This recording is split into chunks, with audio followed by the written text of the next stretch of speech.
Hello, everyone. Welcome back to the Avalanche Cup brought to you by Frost Esports. This is qualifier number 2, and we are almost ready to go. As you can see right over there, Happiness is my co-caster for today. Of course, I'm Star Coin Hero, and it is amazing to be back behind the desk with you, Happiness. Oh, it's always a pleasure to be wherever I can find on campus that allows me to cast for the night. This evening, I've actually got a very fitting room with full of sound panels to make sure that we get highest quality broadcast possible for only the highest quality Rocket League. Of course, you mentioned the second qualifier for the Avalanche Cup, the Frost Esports Avalanche Cup. It's a $1,500 tournament. This is the second qualifier for it. If you missed the first qualifier that was last night, well, it was pretty exciting too. So check Wikipedia if you want, see what happened there. I don't want to have any spoilers though, in case anyone's invested, but this is the second one, and we've got a pretty interesting game coming up for our first game of the night. Rocket Family versus Pretty Princesses is the first match, and for the Avalanche Cup tournament, of course, it has 5 days of qualifiers. The top 2 teams from each qualifier, both the grand final winner and loser, get a secured spot in the grand finale, which is on Saturday and Sunday. Of course, $200 for each qualifier, and then the grand finale, which is $1,500, which is a top 16 Swiss bracket on Saturday. Then on Sunday, a top 8 double elimination bracket for the grand prize of the biggest share of the $1,500 we got. Oh yeah, it's such a fun tournament to watch. It's going to be a really nice format too. I like just generally the whole nice flow of things from the qualifiers, and also those qualifiers themselves have that prize pool attached to them as well. So you have incentive to play at your absolute heart out through every single qualifier because the higher you place, you do have a little bit of extra money on the side. In total, it's $2,500, but with 1,000 across the quals and then that 1.5K in the actual tournament itself. It's not all just qualifiers though. We got 6 teams that are getting directly invited as well, and I think there's already been one that's announced. So that's pretty interesting. It was Gentlemen, I believe, who have been announced as the first team at the Frost Esports Avalanche Cup, and I'm definitely going to look forward to seeing that tournament just off the back of them and the first 2 teams who we had qualify yesterday. It's looking to be a pretty stacked bubble scene tournament. Yeah, that gentleman was the first team to be announced that was invited. The next invited team was, I believe, the Zookeepers. So Oh, I got a didn't even see that. couple.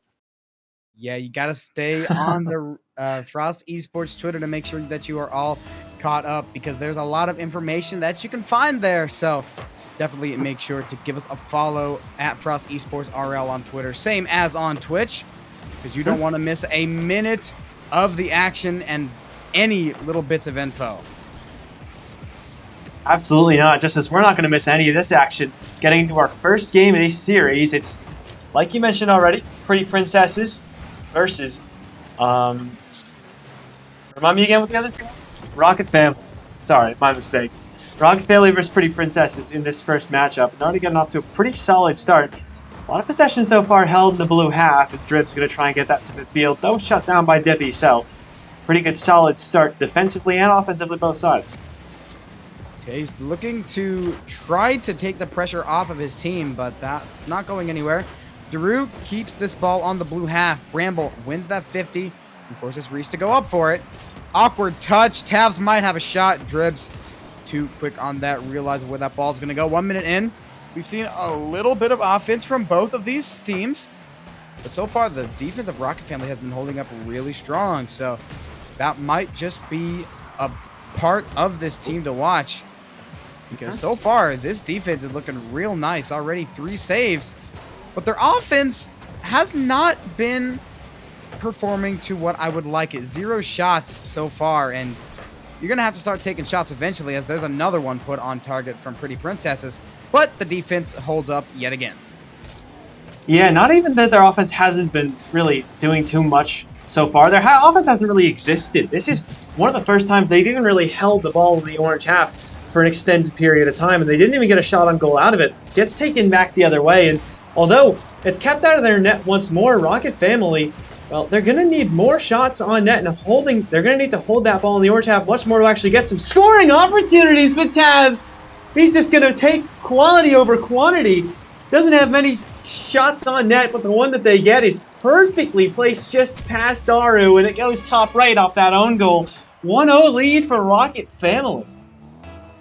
And just immediately shut me up about the offense. They get one shot and they make it count. Tabs looking for another one. He will do it.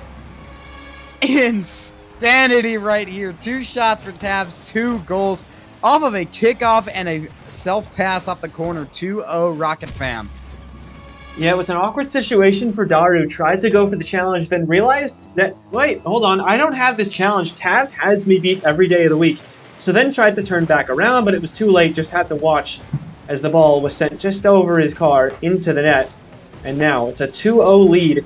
And you look at the scoreboard just at that 2-0 lead, and you would think, oh, it's been a dominant game for Rocket Family. But you can't forget that the first couple of minutes of this game looked like the exact opposite. It looked like Pretty Princesses were going to be in control of this series. So at any moment, they could just get that dominant form back out once again and really start to perform. But for now, they've got a 2-goal deficit to work out of. Drib's going to try and shoot, but gets denied. Rocket Family, now that they have the lead, defense still holds up. The defense is a very dangerous part of this Rocket Family. Like I said about a minute and a half ago, this defense is going to be a killer for the Pretty Princesses. And we've seen what they can do on offense. They did not have that much time on offense, but the time they did have, they made it count, scoring 2 goals. Dribs, though, looking for a double tap, sets the perfect shot up for a reason. There's nothing that the Rocket Family defense can do about it. What a double tap from Dribs there. It's just such a good passing play. And then Reese just absolutely weight rooms the final defender for Rocket Family. Try as you might, you're not winning that 50 in that situation. Low on boost, just trying to come from the back of the net, but you have no momentum. Again, no boost, really no chance at winning in that situation unless you position yourself perfectly. And, well, not quite the case as Rocket Family finally scored on, but already holding out a decent bit of offensive possession here. Bramble looks for that opportunity, just sends it to the back wall, but Daru gets the next chance. Actually, a miss there from Tabs, a rare miss, but Reese and Daru both miss as well. So that means a save is there for Dippy and yet to be scored on for a second time. Rocket Family, they still hold this lead. They do. Tabs looking to extend it. It's going to be the pass off to Dippy. It's the great play from Rocket Family. And that is textbook Rocket League. And still the perfect shot take accuracy. 3 shots, 3 goals for the Rocket Family. Meanwhile, Pretty Princesses, they are not sitting very hot. 9 shots total 9 off shots, of 1 goal, which is definitely not ideal, but that's going to make it 2. There's Reese.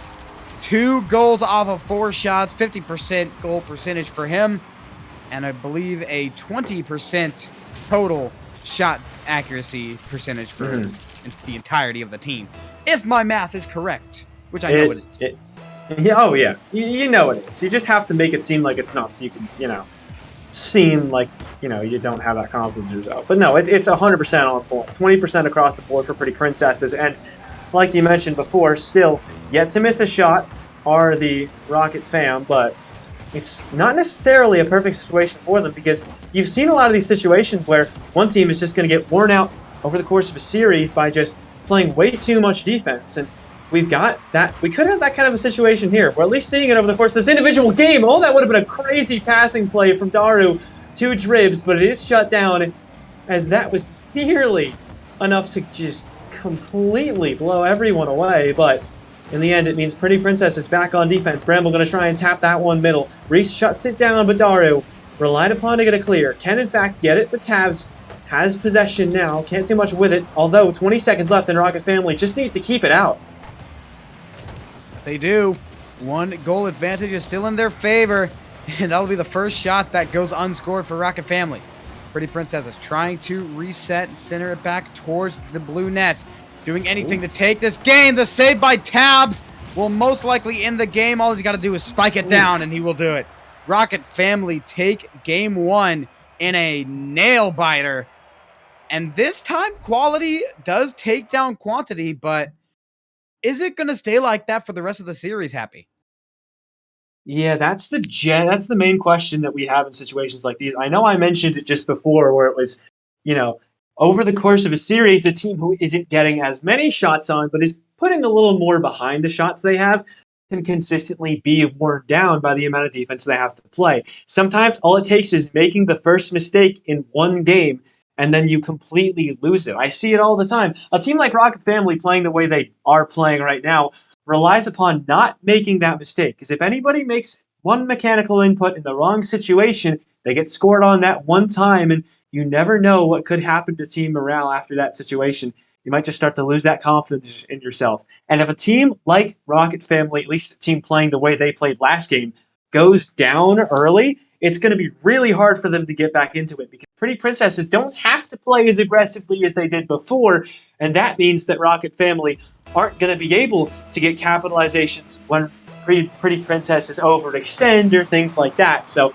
could lead to even less goal opportunities. And it could. We're just going to have to see what game number 2 gives us. Of course, Rocket Family, the shots were all about quality over quantity, but on the other side, Pretty Princesses was all about quantity over quality. And they still managed to get 2 goals on the board.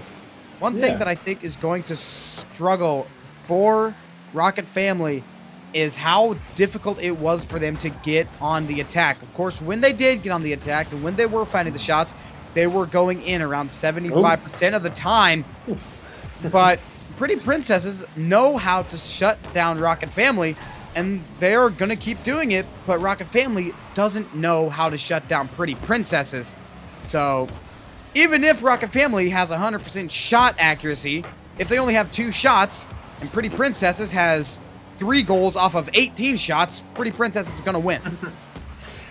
Yeah, so it just depends on how exactly you end up there, regardless of how many shots you take. And, well, couldn't help but notice so far this game, really no shots put on so far. That one not even counted as Tavs barely misses that opportunity to keep it off the back wall. That one is a shot from Reese, and it's a little awkward for Tavs, but Bramble isn't a good enough spot to keep it away. So Tavs sends it over to the side. Reese is on top of it now, wants to try and put that middle, and Dribs is there. Actually, though, it's not Dribs to worry about, it's Daru, who's just put it over. All the defensive players for Rocket Family and Pretty Princesses start this game off strong. Dippy caught lacking in the wrong shot opportunity because Dribs got Dippy to jump a little early, and then just let Daru put it in. 1-0 lead for Pretty Princesses, and now we'll have to see how Rocket Family play from behind. We will. This is something they are not used to. So we're going to have to see how they react. Daru just looking to keep peppering the backboard. That one's going right off the crossbar. And that one will be taken away. Bramble trying to get this ball out, but it's such an awkward spot. But eventually Dippy maintains control, but it's right back in control of Pretty Princesses! Oh my goodness gracious, Reese! What is this angle? What is that? How do you even... everyone's car stopped after that goal. That's how you know that even some of these players at the highest level are stunned by the fact that a shot actually landed. And Daru and Reese are going to work together to try and make it a third, but it can't quite go. But that doesn't really matter. Pretty Princesses have everything they could ask for and more at this point. And I'm just stunned at the angle that was found off that. I don't even... it was a bit of a pinch, maybe? Now, how did it go so fast? I have no idea. Honestly, that felt like it should have been maybe a 30-mile-per-hour goal, but no. It was a very, very quick goal, and I have no idea how it happened. All I know is that it did, and it led to Pretty Princesses having another lead. But that lead has just been chopped in half. Rocket Family keeping their very high shot accuracy percentage. Bramble scores the goal off of the first shot for the Blue Sky this game.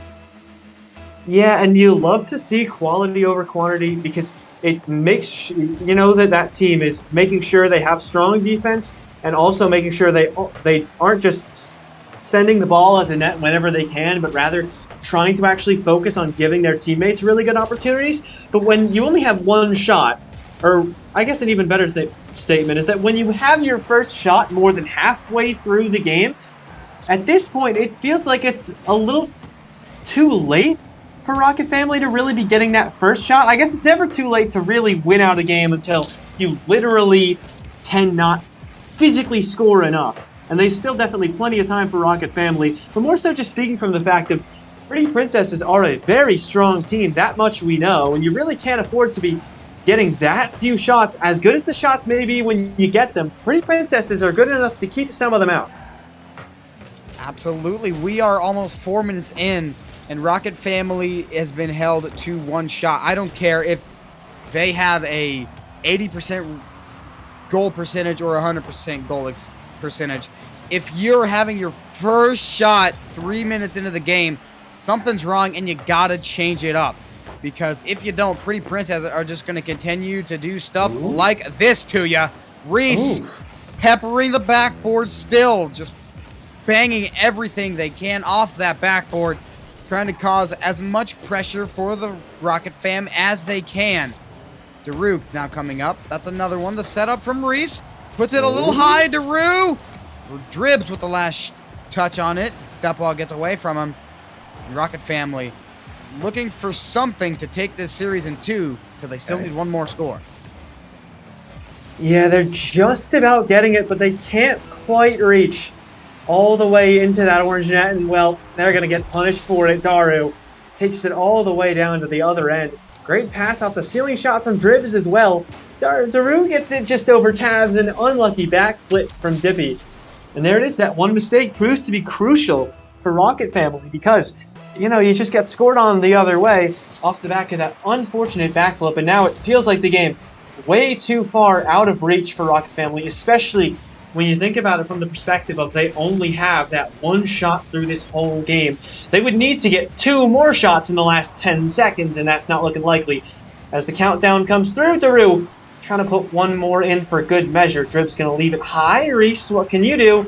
Actually gets it on target. Tabs with a save and another denial as well. So trying to make sure that the damage is limited, but Daru's trying to make sure that it's not. Reese could follow, and he's got it through. 4-1. That one at the very end. Just a little salt in the wound as we get to game number 3 in the series with Daru, Reese, and Dribs looking as good as ever in the second. 14 shots for Pretty Princesses to Rocket Family's 1. Look at me here. Bear with me. 1 shot. On the series, they have an 80% goal to shot ratio, but it doesn't matter. They only have 5 shots put on the board. 4 of them have gone in, but you simply need more than that. You've got to get on offense and you got to take those shots. You don't necessarily need a shot to go in the net for it to be useful. We saw what Pretty Princesses did, just sending shots off the backboard, having them get those crazy bounces and setting up for the other plays. It makes the defense commit. Rocket Family, even if they just send something off the backboard, it's going to get Pretty Princesses jumping. One of them is going to get a little curious and they're going to jump. And there's your opportunity. There's the hole that you can sneak that ball in. That's why you got to have more shots. That is something that is so important, but often overlooked. Just because a shot does not go in does not mean that it is completely useless. Oh yeah, you saw a perfect example of that in that last game. Peppering shots on net consistently wears down the other team. Bramble, Dippy, and Tavs looked really good in that game 1 and also pretty solid to start off game 2, but the more shots they were dealing with and the less offense they were dealing with, you could kind of see it affect their mental, and now you can only believe that it's actually going to continue to affect their mental into game number 3 is consistently getting shots put on once again. And although none of them are through for Pretty Princesses, effect is done, damage is done to the mental, and they're just like, oh god, not again, not another game of us getting shot on double-digit times where we can only hope that we'll get more than 2 shots on net through the entire game. And speaking of the shot, Pretty Princesses already have 3. And oh no, Tabs with the perfect opportunity, and that will be another shot that is missed. That one's off the post from Dribs, and Dippy is forced to make a save. 2 very close calls, one for both team. And this game remains scoreless. This is game number 3, so the winner is on to the winners finals, and the loser is on to the lower bracket. So this game is very big. Backboard shot, Daru looking for the touch, and he just misjudges the angle, and that one's going the other way. Yeah, at least as far the other way as you can get it for Rocket Family, which, well, as per usual, is not too far into the orange half, as they still are yet to really have too much meaningful offensive possession. Daru getting caught in the midfield, though, so maybe could be an opportunity, but Tavs ends up giving it just back to Reese. And although Dibby makes a good challenge in the corner, it's not too successful for actually keeping that offensive pressure up for a long amount of time. Bramble going to try and make a clear happen. Dibby going to assist, but they continue to get shut down. Although, this time out, it's actually working out pretty well. Rocket Family could be threatening on offense as Tavs looks to want to drop this one down, but it's denied by Dribs. So, when the defense is necessary for Pretty Princesses, it's coming through in spades. So, not sure what Rocket Family can really do at this point. Not sure either. We're almost halfway in, and they are still being outshot. 6-1. 6 shots for Pretty Princesses and only 1 for Rocket Family. We are still scoreless. Rocket Family has to get some more shots on target, but Pretty Princesses, they're also in a bit of a pickle. They got to get their shots to land because there's a very fine line between just peppering the backboard a bunch and also needing some shots to land. There's got to be something that gets in the net. You cannot win a Rocket League game with 0 points on the board. Yeah, that's the big thing to point out here. Neither team has really made too much work on offense just yet. Although there have been 6 shots on net for Pretty Princesses, none of them really getting through, but oh no! Rocket Family, where are we? Seems they went on a family vacation to the other side, but neglected the fact that they gotta play defense, and Bramble with an unlucky situation on the backboard. Can't quite make contact there. It's an awkward read, but in that situation, it's a crucial awkward read to hit. Didn't hit it. It's a 1-0 lead for Pretty Princesses. Yes, it is. 1-0 lead. And Pretty Princesses still out shooting Rocket Family 7-1. Make that 8-1. I was going to make a Brazil joke, but I think the time for jokes is over. Pretty Princess is starting to run away, and the Twitch chat predictions are actually in. 100% of the vote going to Rocket Family. So, what happened, guys? We had the confidence in them. I don't know. I mean, I should have gotten in on those predictions while I could. Gone for the underdog. But regardless, it looks like desperation's starting to set in for Rocket Family. Miscommunications and double commits all across the field. And, well, that's just typical of a team who's trying to do whatever they can to make some offense happen, but can't seem to find anything anywhere. And as good as they looked early on, starting to feel helpless just watching. As 2-0 the lead now for Pretty Princesses, and another game where Rocket Family have not shot really anything on. There's 1 shot from Tavs, making it a second with that opportunity, but for the most part, nothing doing on offense for Rocket Family, and as always, that's going to be a problem. Except in this situation, they're getting more and more aggressive, getting caught more and more, leaving their own half, and getting punished for it. They are. They've got to get something here, and that's another one that will fall. And I believe with that miss, their goal-to-shot ratio is back to 50%. But not for long. This time it's Tavs getting that one in. This will chop the lead in half yet again. Pretty Princesses only up by 1. And there's still 48 seconds left on that clock for Rocket Family to make a comeback. Yeah, Rocket Family do a great job just kind of putting the defenders in awkward spots, so removing them from the spots they need to be in. And that's what I'd like to see a little bit more out of from Rocket Family, and that's something you can really only get in these over-aggressive situations. They're going to send 3 forward in that spot. They do a really good job at capitalizing off of it, but 30 seconds left. They've still got 3 defenders as opposed to 3 players trying to put it into the orange net. You really need to put everybody on full alert for offense at this point, because you get scored on again, it won't really matter, because you just need that 1 goal, at least right now. That's all you're looking for. 10 seconds left to get it. Tavs gets beat to that one on that side wall, and it looks like Dribs is going to have this for free, has officially locked in Pretty Princesses into that winner's final, which means they are guaranteed a spot in top 3. They only need to win one more series through the rest of this tournament, and they will be officially qualified for the main event. They do. And with that last goal, that will most certainly be the nail in the coffin unless Diffie can get a goal in right here. And that's just not happening. Pretty Princesses complete the best of 3 reverse sweep. And first series of the night goes to Pretty Princesses, and they are on to the winners finals. Meanwhile, it is Bracket Family dropping down to the lower bracket. So it's going to be a long run, not necessarily a long run, but it will definitely be a hard run through the lower bracket, but hopefully they can keep up. But overall, that was a great series from Pretty Princesses. They stayed calm under the pressure of being shot on, not very much, but every shot did land. And they just kept calm, kept disrupting the flow, and just kept playing their game. And the play is just throw shot after shot after shot, and something's going to land.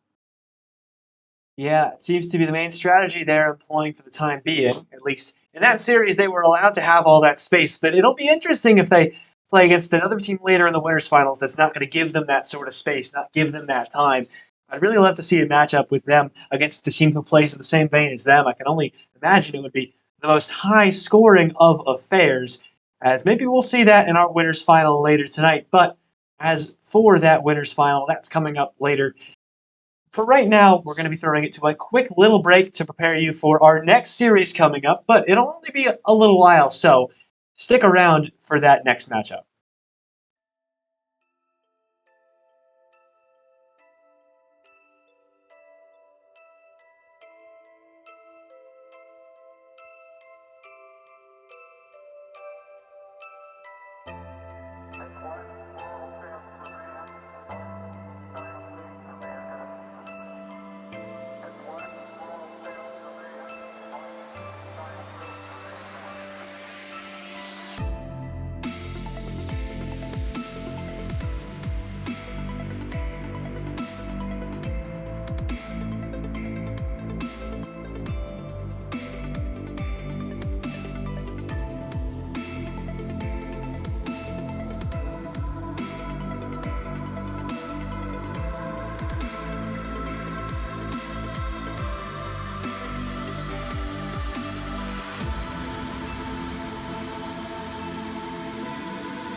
Hold on, hold on. Take it in, Star. Take it in.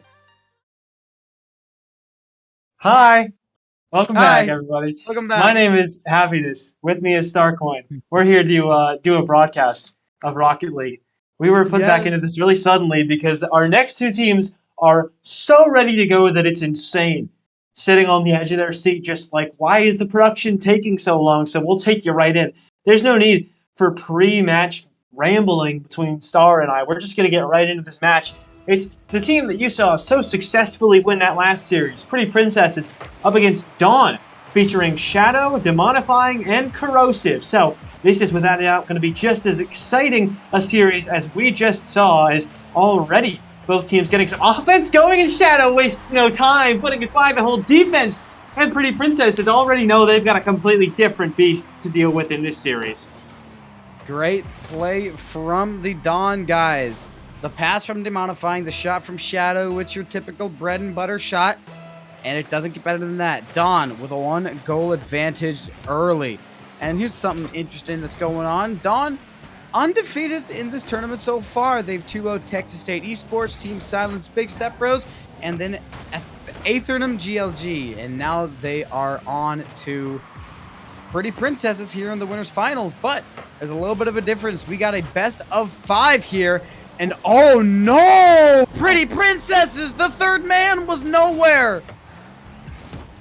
It seems those are the repercussions of facing off against a team who's been so, like last game was so passive, and now next series going into a team that's so aggressive, or at the very least much more aggressive, and they're much better at getting those big clears because Shadow's already shown twice now that you can send it over this entire Pretty Princess's defense with relative ease. The response from Reese is, well, just demo the guy, maybe that'll help, but not going to help out too much with getting any immediate pressure onto this Dawn defense. It's been a lot of possession held for the Pretty Princesses, but yet to really get any good offensive opportunities going, as Dribs has missed a shot just there. Actually just completely missed the ball. Could have had possibly a good shooting opportunity, but instead Pretty Princesses need to try and play some defense. You gotta play some defense here, which is something they are not used to in this tournament. And they play a lot better on offense, and they waste no time getting back on the attack. That's Reese with a great shot. Dawn with a little bit of a defensive mishap there. Demonifying getting bumped in the air. Not much you can do about that, but Pretty Princesses do get on the board, chop that lead in half, and we got a 2-1 ball game here. Really strong team play overall. Dribs had that fake. Daru had the bump onto Demon, and then that last player there, Reese, comes through for that finish off. Of course, it's not always ideal to send everybody in for an offensive opportunity, but in a situation like that, you're not missing when you have all 3 players up on offense in that situation. One getting a bump, the other one faking, everyone still left on the defense, and the last one finishing things off. A goal scored for Pretty Princesses just to make sure that Dawn know they're in this one for real, and they will be fighting out this series as hard as ever. Got it. That's all they know how to do is fight, fight, fight. They're not going to give up, and this shows it. There's Reese yet again. 2 goals to his name in this game. I was going to say in the series, but he has more than 2 goals. 2-2 now for Dawn. And Dawn have allowed 2 unanswered after getting off to such a nice start. And Pretty Princesses, 2 shots, 2 goals. It's looking like a very familiar face that we just saw on the broadcast not too long ago. Technically, if you say Reese has had 2 goals across the whole series, you wouldn't be wrong. This series is still game 1, so it's yet to see any more from Reese, but we're starting to see more from Dribs as well.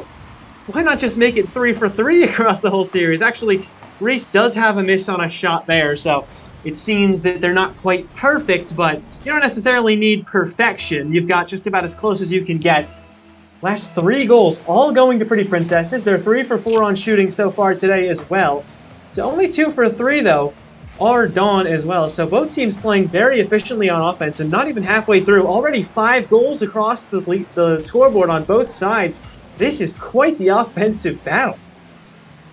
Very offensive. Halfway in, and already 5 goals have been scored. Dribs looking to make it 6 and get that 2-goal lead for Pretty Princess, but it's not happening just yet.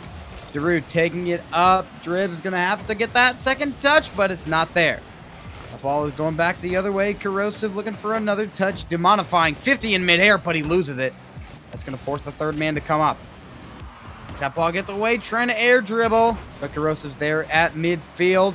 Looking for a second touch. The whiff on the defender gives Corrosive a real nice shot. The waterfall is there, but it gets red and it's away. Yes, just so much offensive pressure, and finally they crack it to some degree, and it's more than enough for Shadow to send it mid and for Demonifying to capitalize. Great pass off the top of the wall from Shadow. Waterfalls it down right into Demonifying's awaiting wheels. And it's back to 3-3 as still just under 2 minutes left, and we have been seeing so much electricity on both sides offensively, and we've been seeing a good amount of strong defense as well, to the point where neither team allowing the other team too many shooting opportunities, but neither team missing too many of their shooting opportunities. They're playing so well into one another. This is looking like the makings of a fantastic series, and I'm so excited for this one. We've got possibly an extra 2 games to watch between Dawn and Pretty Princesses. Possibly an extra 2 games, and as well as more. We got a whole best of 5 going on. Pretty Princesses regain the lead. So over the next 2 to 4 games, we are going to be in for a show if every game is as high impact and fast paced as this one. Oh yeah, absolutely. You step up from that BO3 to that BO5, and it makes all the difference because teams that could have lost in 3 games can very often win in 5, and best of 7s as well. Once you get to best of 9, I feel like we're starting to push it a little bit, but best of 5 is that prime setup, that prime situation. When one team's dominating, they can still take it quickly, but if you've got a close series, it is both teams fighting tooth and nail to try and take it. We're seeing that here. Pretty Princesses do a great job responding to get it back in their advantage, but Shadow going to shut any offense down in midfield, Demonifying.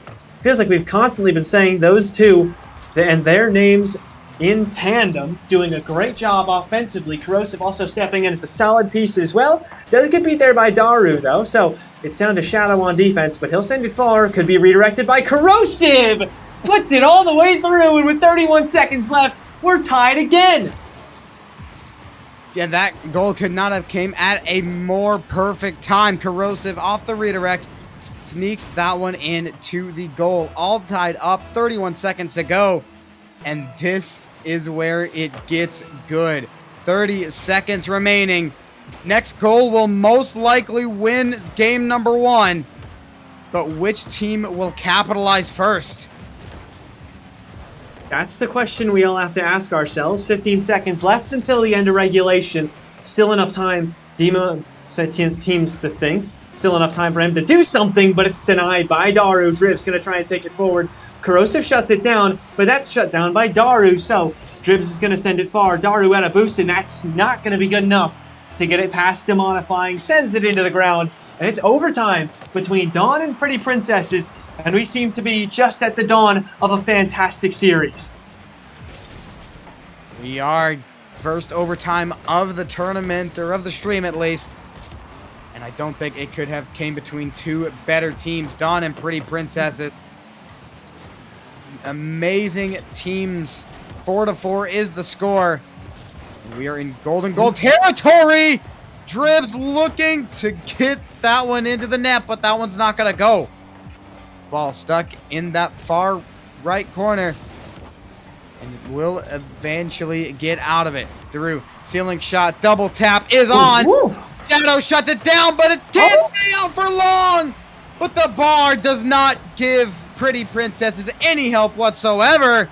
That's going to keep Dawn alive for now. Dribs, forced for a solo play. Does not get that ball away from Demonifying. It's still awkward, but that touch from Shadow will get it out of their own half. And Shadow now taking it forward. Demon has the shot, but it's now down to Corrosive defensively. Does get beat by that one, but actually turns around quickly enough to deny it. Getting to that back wall and continuing to advance this ball forward, but Reese will shut it down at the midfield, trying to keep it in possession for Pretty Princesses. Demon takes it back down to the ground, and he's absolutely getting that into that back corner. But now it's Daru shutting down Shadow in the midfield. Wanted to clear, couldn't get it, but Pretty Princesses eventually get it a little bit into the blue half, but they're going to shut down everything they try to do as Daru is going to try and go for an air dribble, but Shadow up for that, and Corrosive just behind. That's not getting anywhere for Daru, but could have a pass to the midfield, although that is denied by Demodifying. So both teams seem to know exactly what the other are trying to do and are doing a great job shutting it down. They are almost 2 minutes into OT. And so far, for this overtime, Pretty Princess has definitely been on top more. But all it takes is one good shot from Dawn, and this game is over. Might not happen, though. Corrosive forced to make an amazing save. Reese on the shot, Demodifying, carries it up and over. Daru just clips the ball off the bumper of his car. Shadow setting it up. It's off the ceiling, and it's eventually put away by Rice. Game is still going, but now it's Pretty Princesses on the back foot. That one's going over towards center. Shadow looking for the touch, but it's over at the corner, and it gets past the third man. The third man's still there. Okay. 2 minutes, 30 seconds in, and finally it's cleared. And now it was Shadow tasked with it in the corner there, but it didn't quite work out, and it was Corrosive trying to take it up the field, but that didn't quite work out either. You know, you'd think for an offense, for two offenses that were so high scoring during regulation, they would have gotten something in by now. But these are two teams who know each other so well. But Dribs might just be able to sneak that one by! Gets it all the way! Demodifying gets beat on the defense, and Dribs is able to put it through with a 50-50. And after almost 3 minutes, it finally works out in Pretty Princess's favor, taking game number 1. And we still got at least 2 more to go. I am not going to make it to the end of this series if we get 2 more of those. Man, it does not get better than that. 9 goals scored, 13 shots for Pretty Princesses, and I believe 9 for Dawn. So, very offensive game. And then we got into overtime, and it just stopped. This game turned from offensive to defenses like the flip of a light switch. Yeah, exactly. That's what it felt like. It just kind of felt as though, yeah, and you see it so many times, offenses are great in overtime, but something about the whole game being on the line the next time somebody scores, you know, these teams are going to play much more conservatively. They're going to make sure they have that last minute back. They're going to make sure that they're not over-aggressing. And although they could have some good offensive opportunities, they're not going to risk their entire tournament lives on just one opportunity at a goal, especially with how well defensively the other side has been playing. Dawn able to put 6 saves up on the board there, and Pretty Princesses match their number of goals with their number of saves, hitting 5. Reese with 4, Shadow with 4 saves as well. And of course, Reese and Shadow, the standouts on both sides of the field, both topping their respective teams on the scoreboard. Pretty Princesses, though, just edge out Dawn by a little bit, and they're able to take the first game of the series, but I would be shocked if that's the only, if Dawn are not able to take a game through this series as well. And that's the only times where Dawn really play well. I'm anticipating at least 2 more very high-scoring games. Yes, I agree with you 100%. I don't think that this series will be taken in 3. I didn't think it was going to be taken in 3 either way, but we are definitely going to be seeing a game number 4. However, there is one thing that an overtime win like that does do for your mental. It hurts the mentality of your opposition after such a long game. You did all of that just to lose. So that might work out in Pretty Princess's favor, but Dawn is a very good team, and they know how to come back from those setbacks. Yeah, Dawn can absolutely make those recoveries. And, well, if anyone's going to have that mental game on lockdown, it would be somebody like Shadow, who's been at the highest levels of Rocket League before. RLCS experience on that man, and you got to know that he's got it in the inside him to play well, but that's an unfortunate position because Dribs leaves it behind for Reese, throws Shadow off with that attempted bump, and couldn't quite reach. That shot from Reese is so clean, put so far away, yet so close at the same time. And now it's an advantage for Daru, Reese, and Dribs. That is a nice one, and the demo off the kickoff might come back to haunt him, or maybe it's going to come back to haunt Reese as Corrosive just going out looking for motor oil. I think he found some. Going out looking for motor oil. I appreciate that one. Now it's Shadow trying to find some kind of offensive pressure as well. Ends up being left for Corrosive, though. Actually could be putting that one middle. Shadow's up for it, but it's not a super threatening opportunity for Dawn. And we're yet to really see too many opportunities for them on offense. They haven't actually shot anything on goal quite yet, as we're getting decently far into the series. Maybe Pretty Princesses could just be dominating this game number 2 the same way they dominated their last series as a whole. And that thing to note about that last series was by the end they looked to be the much stronger team, but at the very beginning they started off slow. They actually lost the game. So maybe this is just a slow starting team in Pretty Princesses, and maybe they will be starting to take a lot more control as this series goes on, but doesn't look like that should be the case for yet, as Dawn, still plenty of time left in the series. Almost an offensive opportunity for Pretty Princesses, but they're shut down. Another one actually missed by everybody in the server, so for now, Dawn can breathe a sigh of relief as it gets into the orange half. And it gets into the orange half off of an amazing whiff from everyone. And that was almost an amazing shot from Demonifying. If that was a little bit more to the left, that was a tied game right there. But it's a little bit too far off, and we're across the halfway point, and it's still Pretty Princess's lead. And that is going to double it. 1 + 1 for Reese equals 2. And 6 shots, the second one finally goes in. Reese has all of the shots in the lobby but 1. So if that's not the sign of somebody who's absolutely having a field day and getting everything they could possibly be asking for and more, at least offensively, I really don't know what is. Reese proving to be such an asset for Pretty Princesses every single game. Game in, game out, was the standout performer last time, and standing out again here. A Shadow tries to demo Reese to maybe put away some of that potential, at least for a little while, but Daru and Dribs are going to take it far up the field on their own, giving Reese enough time to get some boost, get back on the pitch, and get back into the offense. But for now, it's not too much as Dawn. Oof, that could have been an opportunity for Demonifying. So close yet so far. Barely misses out on it, and still a 2-0 lead for Pretty Princesses. In situations like that, you can't be missing those wide open net. There was no ands, ifs, or buts about it. If he gets his car on that ball, that was a goal. The lead's been chopped in half, and this is a 1-goal game. But he just goes a little bit too fast. He starts doubting himself, and he's just overthinking his shots. You cannot be doing that here. You're on the verge of getting taken to match point without having a single game to your name, and that is just not going to work out if you are Dawn, and they realize that. They put one in the top left corner, but if we're being real, they should have had the last one, but they don't dawn on it for too long. Dawn on it, haha. Yeah.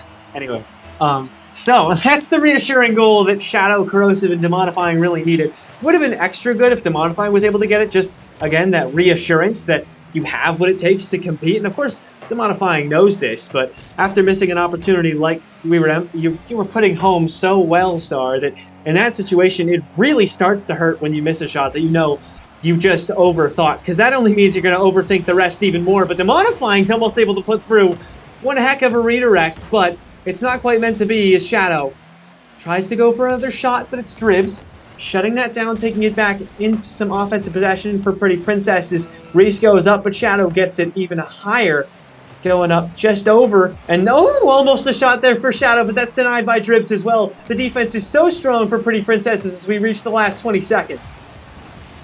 It is Demonifying, trying to get that ball back into the orange half, and he's going to do it. Shadow perfectly places a little bit too close to Dribs, though. 10 seconds left. Demonifying, top right corner, ties this game up, and that is how you come back from a big whiff. Make the game-tying game with 10 seconds or less. The Demonifying redemption arc in Game 2 is so fun to watch, as it's 2-2 now once again. Demonifying even has the kickoff here as well, going to put it into that orange half. 0 seconds about to hit, and you do still have the ball in the air, so could be potential for something. Shadow in the midfield, sends it to the back wall, gets another touch here as well, trying to put it on, but Daru is right in net as well, so that's something not taken note of, and well, not allowed to get a goal there is Shadow. We get into overtime in game number 2. We do, and the kickoff goes neutral. Dribs with an opportunity. That's going to waterfall down. Very awkward spot. Daru trying to finish the game. The Corrosive meets him in the middle. Gets that ball away. The 50 is won, and Corrosive's going to take this over. And this is the second overtime of the series. Let's not forget about that. 2 games, 2 OTs. But will it go to Pretty Princesses? Or will Dawn hold on and right the wrong that they made in game number 1? We're going to have to see. If it takes as long as it did last time, we're not going to find out for another around 2 minutes and 20 seconds. Well, that is, if it is the case, and it takes as long as it did last time, we won't find out for a while. But realistically, anything can happen in Rocket League overtimes. It could be the next 20 minutes of your life, or it could be the next 2 seconds. You never really know. As Shadow, going to try and put it in the midfield and make it end as soon as possible in Dawn's favor, but nothing doing there as Corrosive actually sends it over Daru. Dribs, a little awkward as well, but not awkward enough to the point where you can't get a good touch on it. Corrosive demos Daru, but Reese now sending over to the side. And Daru's respawned in time to go for it, but a little bit of a double commit, not capitalized on by Dawn, as Dribs gets that clear. Good response for Corrosive, that's on, and a double commit again from Daru and Reese. That could be crucial if Dribs can't make anything happen here, but Dribs can, in fact, make multiple things happen. Now the problem is, though, the Shadow sent it to the middle, but what a save! Daru gets it! What a huge play and so many opportunities for Dawn, but none of them good enough to go just yet! Daru again! How does he keep making it happen? I have no idea, but it looks like we might be here a while yet again. Happy, pull up a seat, make some hot chocolate, get warm, because this is the Frost Esports tournament style.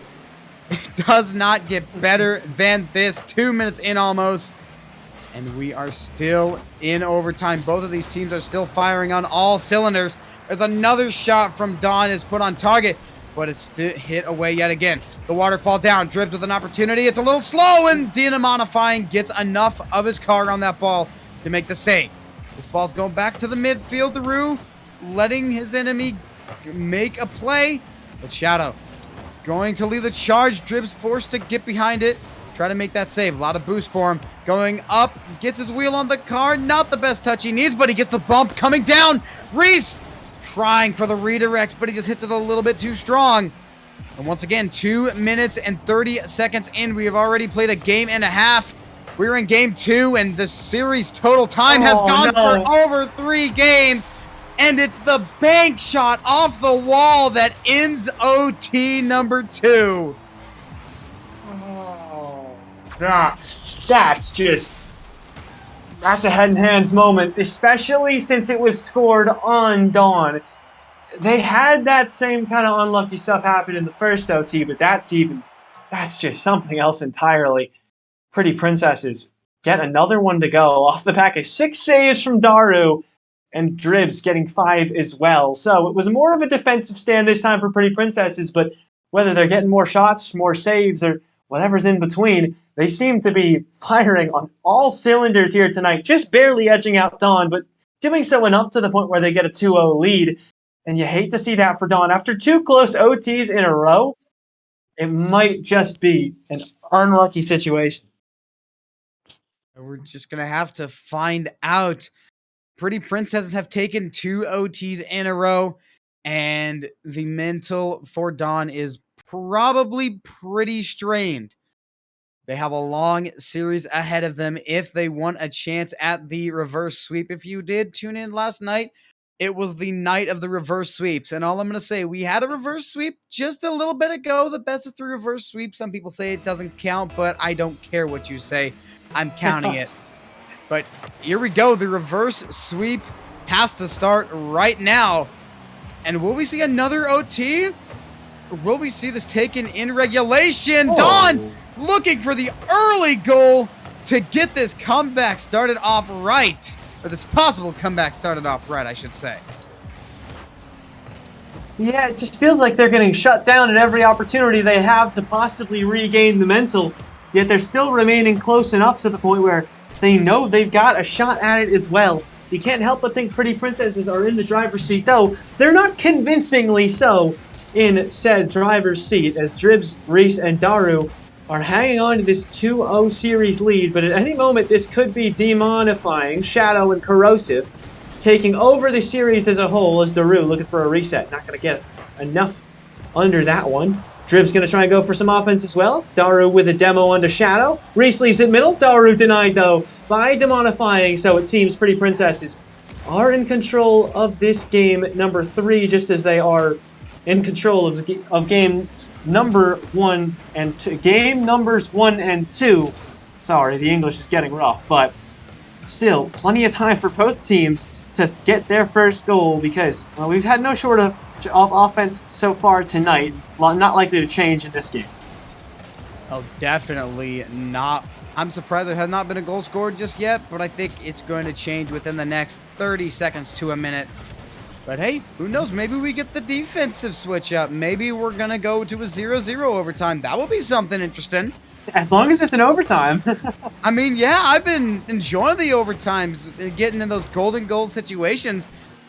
They have been real nice. It's a nice switch up than just a bunch of regulation matches. Come on, we want to see the close stuff. Yeah. Always what we're looking for as spectators, as casters, as anyone who's interested. I think the only people who aren't interested in overtime are those pulling for Dawn or those pulling for Pretty Princesses or the players on the actual teams. Of course, you want to win decisively in these positions, but I feel like at this point, they both just counted out decisive victories because you just kind of realize at a certain point, we're just so closely matched and so evenly matched with the team on the other side of the pitch that there's just no chance we're going to win by more than 2 goals. There's so many crucial saves happening in these past 30 seconds that you can't possibly highlight all of them or you just run out of gas in the tank for once people actually score.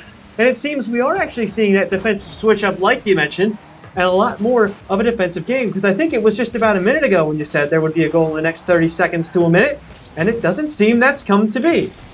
Next minute to a minute 30 seconds, but that's already passed. That's already passed also. So yeah, we got a defensive matchup on our hands, which is a nice change of pace. 3 minutes in, and so far no goals have been scored.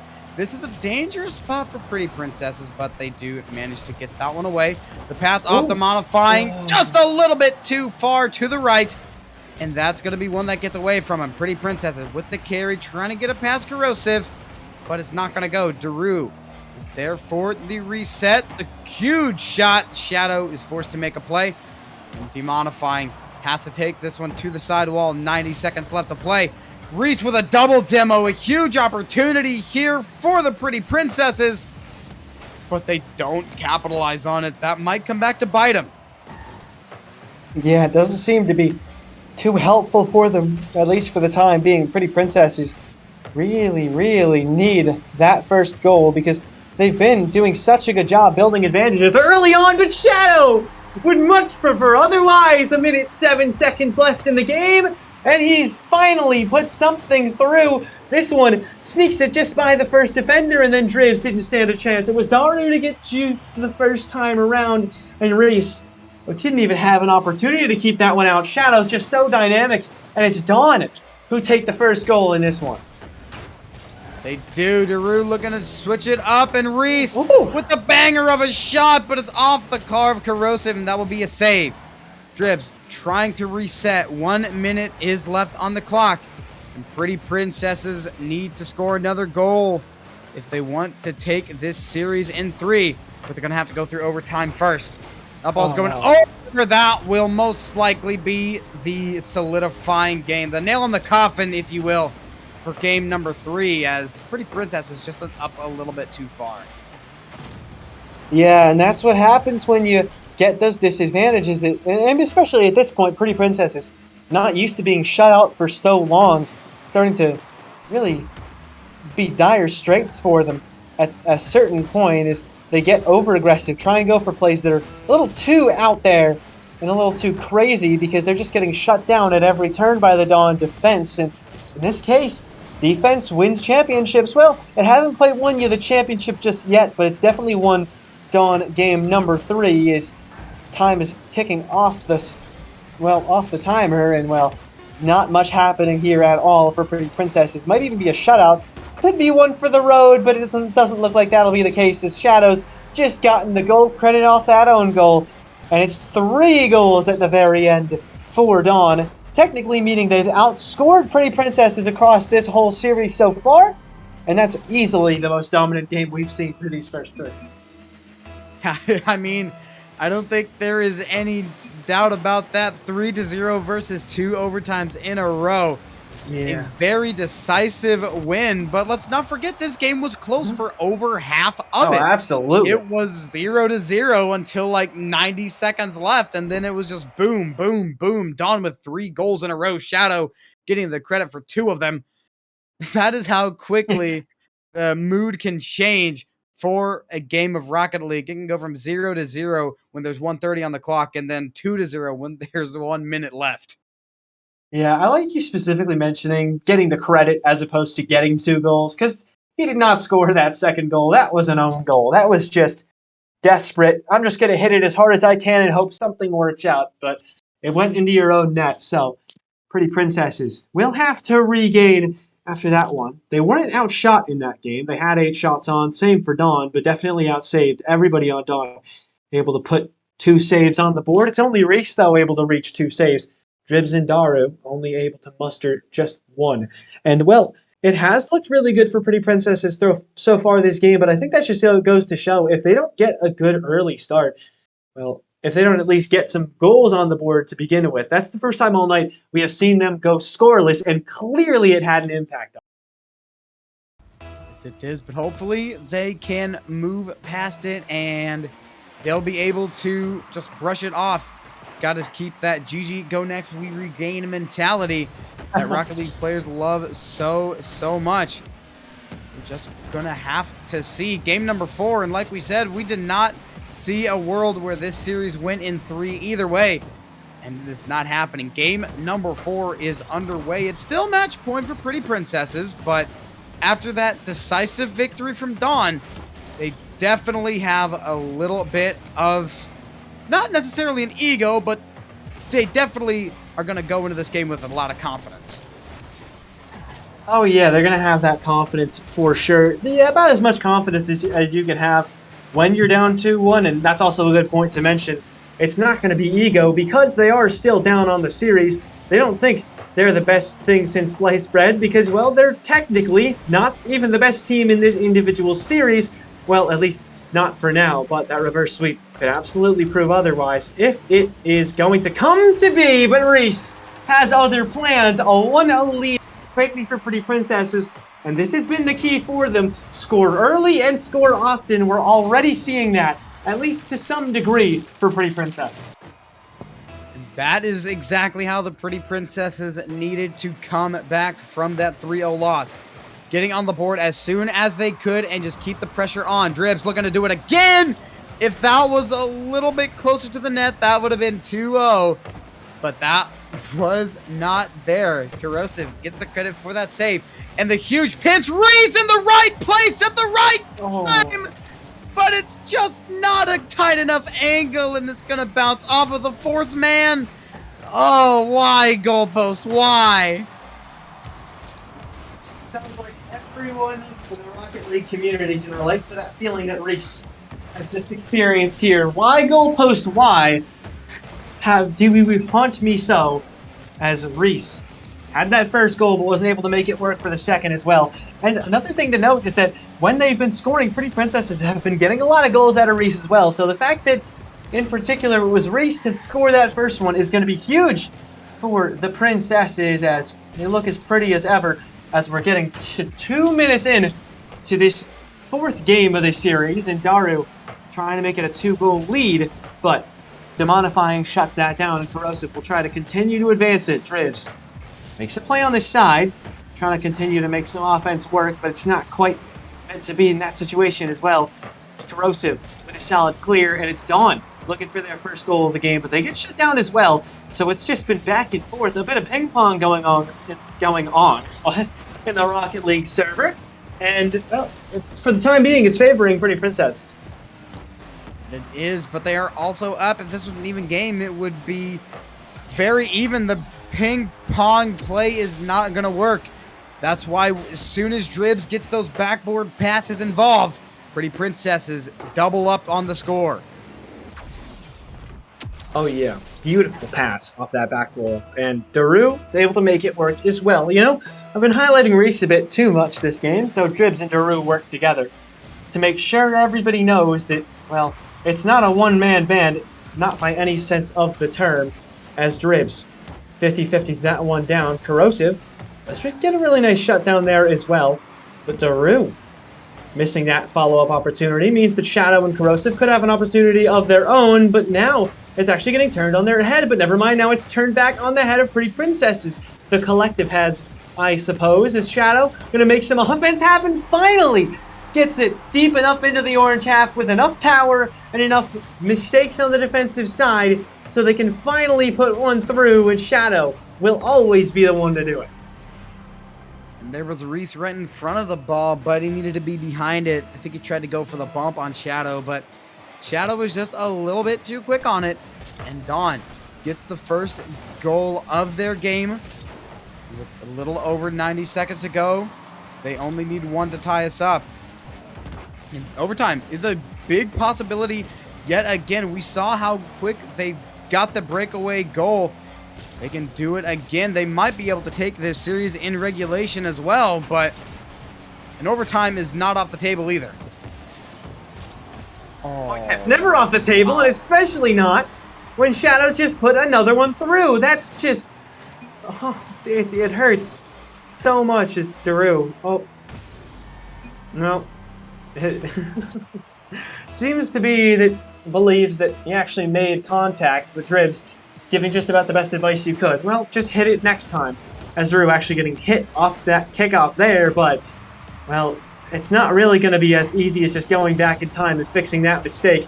Shadow already making offense happen with the demos and bumps, and has made so much offense happen for Dawn this game as well, but that's another case where Shadow gets the goal credit, but really was more of an own goal as Demon might be able to put that all the way through, but Reese denies. Dawn already putting on more shots just after scoring 2 consecutive. They want to make it 3. They gotta make it 3 here. The clock is running out. So they're gonna have to score next if they're gonna want to win this game. I don't think there's enough time to get 2 more. Shadow banging it down, and it will be a shot on target, and Reese is there to make that save. Corrosive sends it up towards the top of the wall. And Daru trying to clear it, but it's still very awkward. Dribs making something out of nothing, and Reese solidifying it. The pass off to Dribs a little bit too far to the left. Now with just 10 seconds, it is still tied up.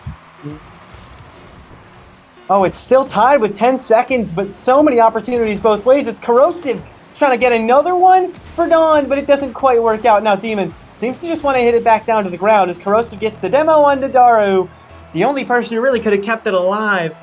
And because everyone on Dawn was dead set on getting that ball back onto the grass, and it has happened. We've reached OT between these two already. Reese making offense happen quick and effortlessly, seemingly, but as soon as effort is put in by the defense, they get it shut down very fast. And I will say one thing, in both the OTs we have seen in this series have gone to Pretty Princesses at around the 3-minute mark. Will it happen again? Or will Dawn be able to break the streak and keep the reverse sweep dreams alive?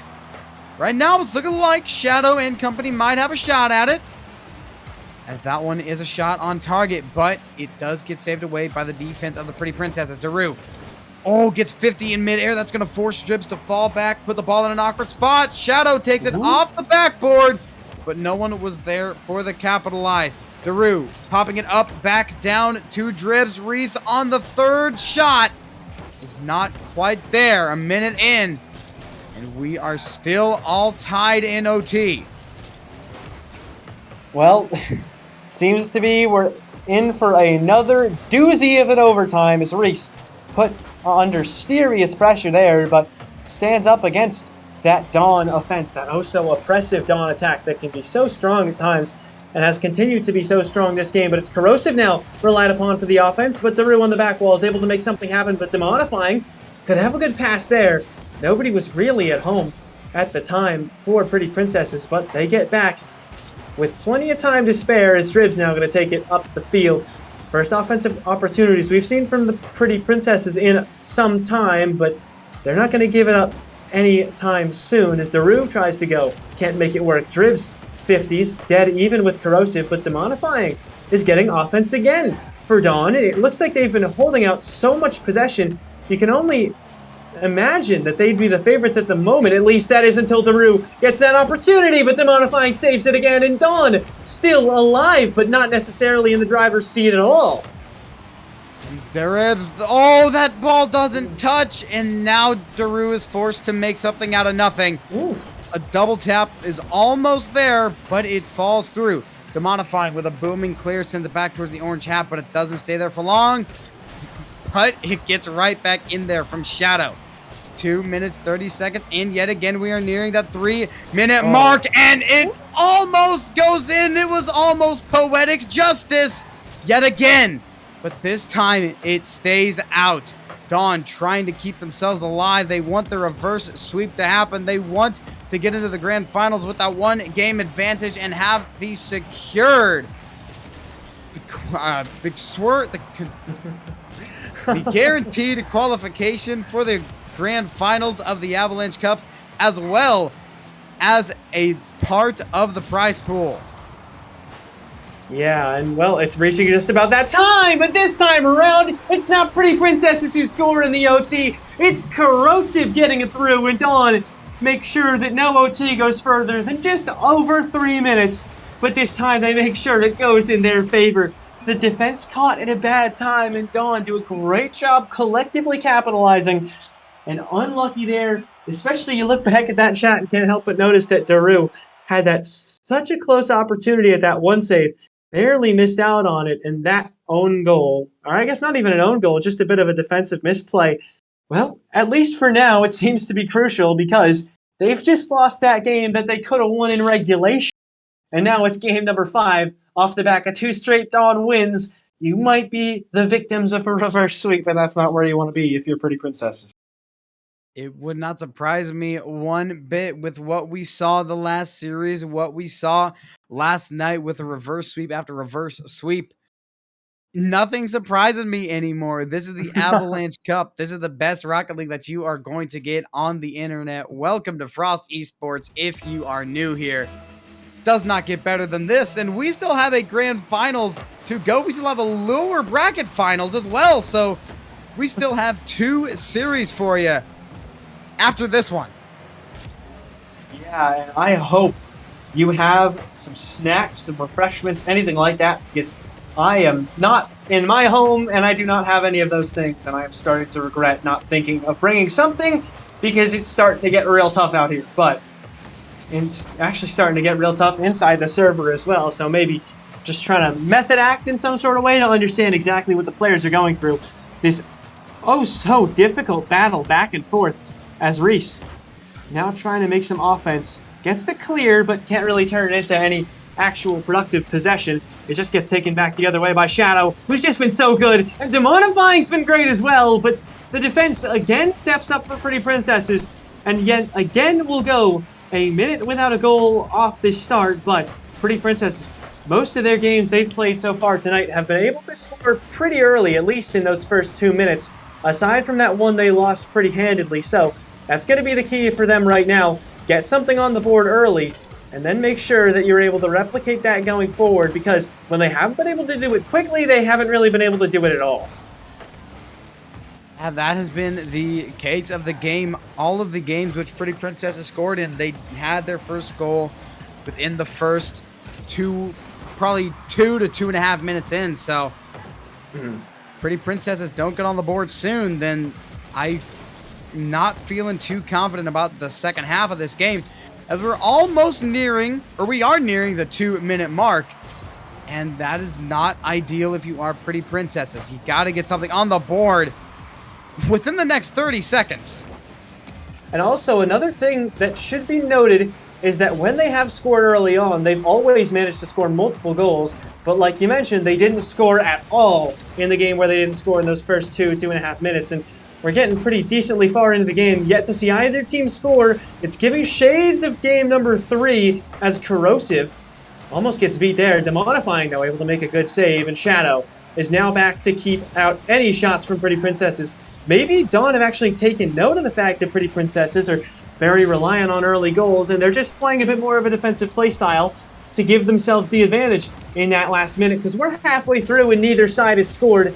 And, well, history would say that Dawn should be favored here, but we haven't seen an awful lot of history. It's just one or two games that we really have to go off of, and Pretty Princesses are a good enough team to the point where they can defy expectations.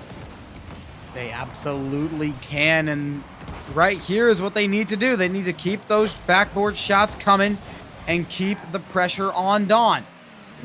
Not every shot is going to land, but like we were talking about earlier, not every shot has to land. You just got to get him kind of close, make a defender bite, and that will do your team wonders.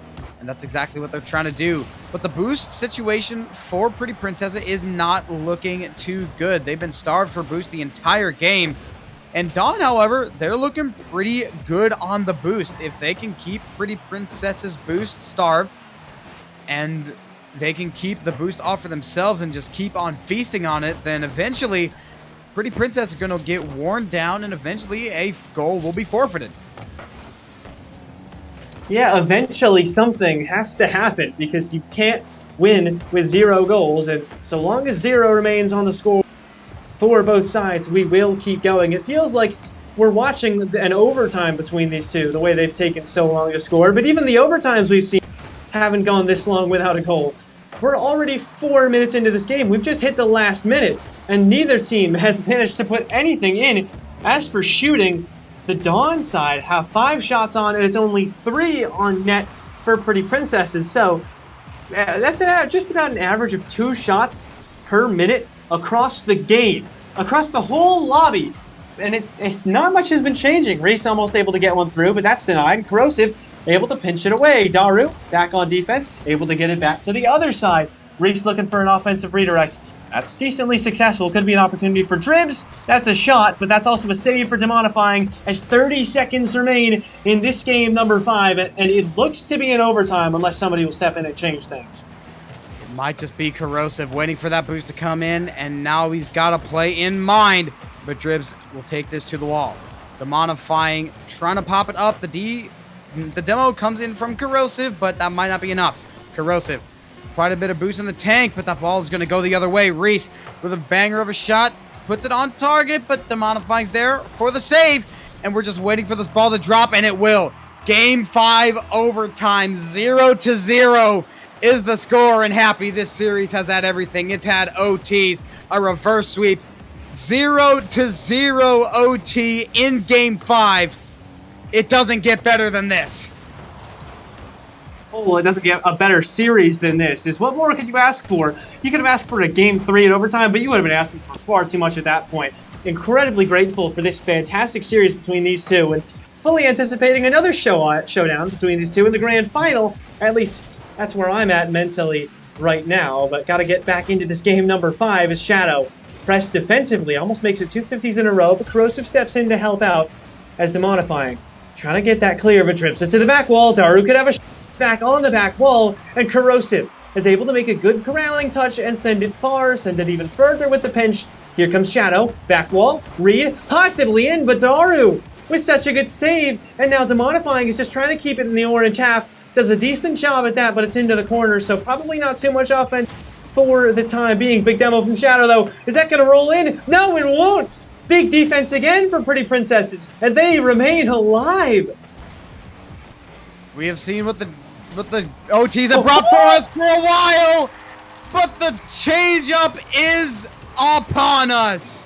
1 minute, 14 seconds in, an average of 2 minutes earlier than every other OT. It finally ends. What an amazing series, and we are only halfway through the broadcast. Pretty Princesses take Game 5, deny the reverse sweep, and send Dawn down to the lower bracket. Man, what a series. It does not get better than that. I said it earlier, and I'll say it again. And that's something you have to drive home consistently when you get a series like that. How blessed you are to have been able to cast or spectate or be a part of a series as interesting as that. And I know for a fact that Pretty Princesses squad is going to be feeling as blessed as ever. Congratulations. You've just secured a little bit of that $200 prize pool, but much more importantly, you've secured a spot in the main event, the Frost Esports Avalanche Cup for $1.5 thousand. You're playing in that now. That's your moment to shine. You've already got in. Grand Finals is going to be for a little bit of extra dough on the side, but the main objective has been accomplished into the main event. Go Pretty Princesses. Dawn will have to wait just a little while for their opportunity. That they will, but they still have another shot. Lower bracket final is next, where it will be Dawn versus Origin. And the winner will be back in the grand finals, and they will secure a spot in the finale as well. And they'll also get a little bit of the prize pool of $200. So this next match is a big one as well. And the winner will face Pretty Princesses. Will we be getting the rematch? Or will Origin make their lower bracket run and make their way back into the grand finals once and for all? We will find out when we return, just about 2 to 3 minutes. Probably not going to be that long. But yeah, we'll be right back in just a moment.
Hello, everybody. Welcome back. And Star, it's Star.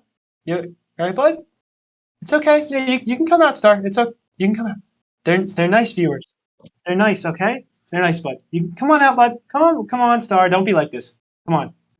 There it is. There we go. So.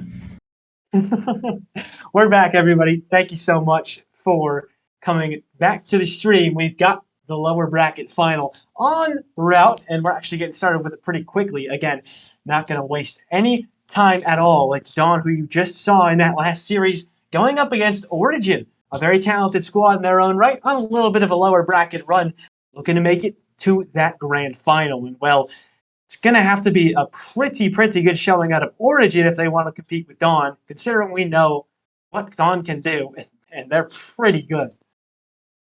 They are very good, but Origin has a couple of cracked players on it. They got Creed, Vexy, and Yeti, 3 outrageous players. So honestly, this game could go either way. This is a best of 3, so there's not a lot of time for these teams to adapt to their opponent. Yeah, and just looking back at the bracket now, Origin rather, on its 4 straight wins through that lower bracket. They got dropped down pretty early on, and well, they've been making quite the revenge tour to get back to where they are. They actually lost to Pretty Princesses, and well, they might have that opportunity at getting back at them in the grand final, but for now, it's Dawn you've got to worry about first, and it's Shadow you have to worry about with shots like that can come out at any moment, any point in time, just pulls out outrageous things like that. Yeah, those redirects can be so outrageous. And there it is again. Another incredible redirect that I wish I could do. Honestly, it makes me jealous. Because I want to be able to do that. I want to be good at Rocket League. Yep. I hit Grand Champion once. I wish I could be that good again, bro. I hit Diamond and that's not even as close to as good as the people in this game. They not even within earshot of this skill level. So, and shots like that from Shadow will just show all those hopeful plats and diamonds who think, oh, I can make it to RLCS, that you are very far away. And even anybody, yeah, as close as like high Grand Champ, that's the difference between players in the bubble scene and players at the highest level of ranked. Shots like that from Shadow. And of course, in case you didn't actually know, Shadow, of course, has been in the RLCS before, has experience on teams such as Charlotte Phoenix, has that high-level experience, and you see it in shots like that.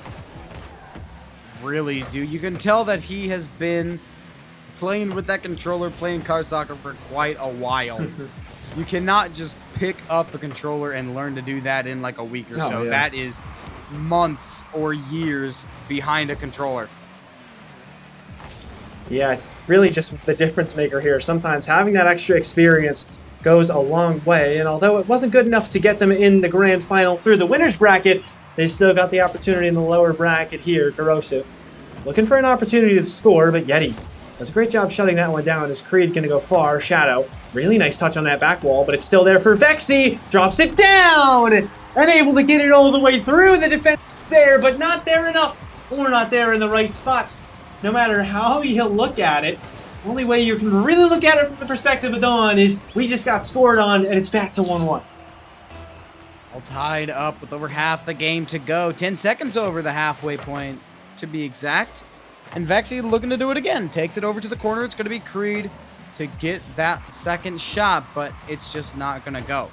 Yeti over to the corner again. Creed pops it up. The three-way team play trying to come through, and it almost does, but Corrosive is there for the save, and that ball will be officially saved away. But Yeti trying to put it back online. Doesn't stay like that for long. We're going back towards the other way. Orange goal is under attack. Corrosive gets the last touch, and Dawn regains the lead. What a nice 50-50 here. Shadow gets it perfectly off that crossbar. And also, great job to Corrosive reading that so quickly. 99.99% of people who play this game would not be ready for that ball to bounce the way that did off the crossbar, but Corrosive is in the 0.01% of players who are just too good for it to be understood by everyone else. Corrosive prepared for that read and gets the goal off the back of it now. Creed, Vexy, and Yeti maybe not prepared to play from behind, but they'll have to do that. It doesn't seem like they've had too much of a challenge getting through this lower bracket, but without a doubt, Dawn going to be probably the hardest squad they've faced all night that wasn't Pretty Princesses. And, well, they're very much on par with Pretty Princesses, as we saw in our last series, just about the closest series you could have possibly had. And so Dawn, not going to be an easy opponent at all for Origin, and Origin's seeing that now. Really are, but they are holding up just fine. Corrosive getting a goal, and just as I say that, they start to break down yet again. Out was Creed trying to get that last touch, but Corrosive just has him going one way, shoots the ball the other, and that is a pretty simple textbook goal. 3-1 now. Yeah, it's just how you draw things up. It's a good opportunity. For Dawn, you get a little 1-2 buckle my shoe.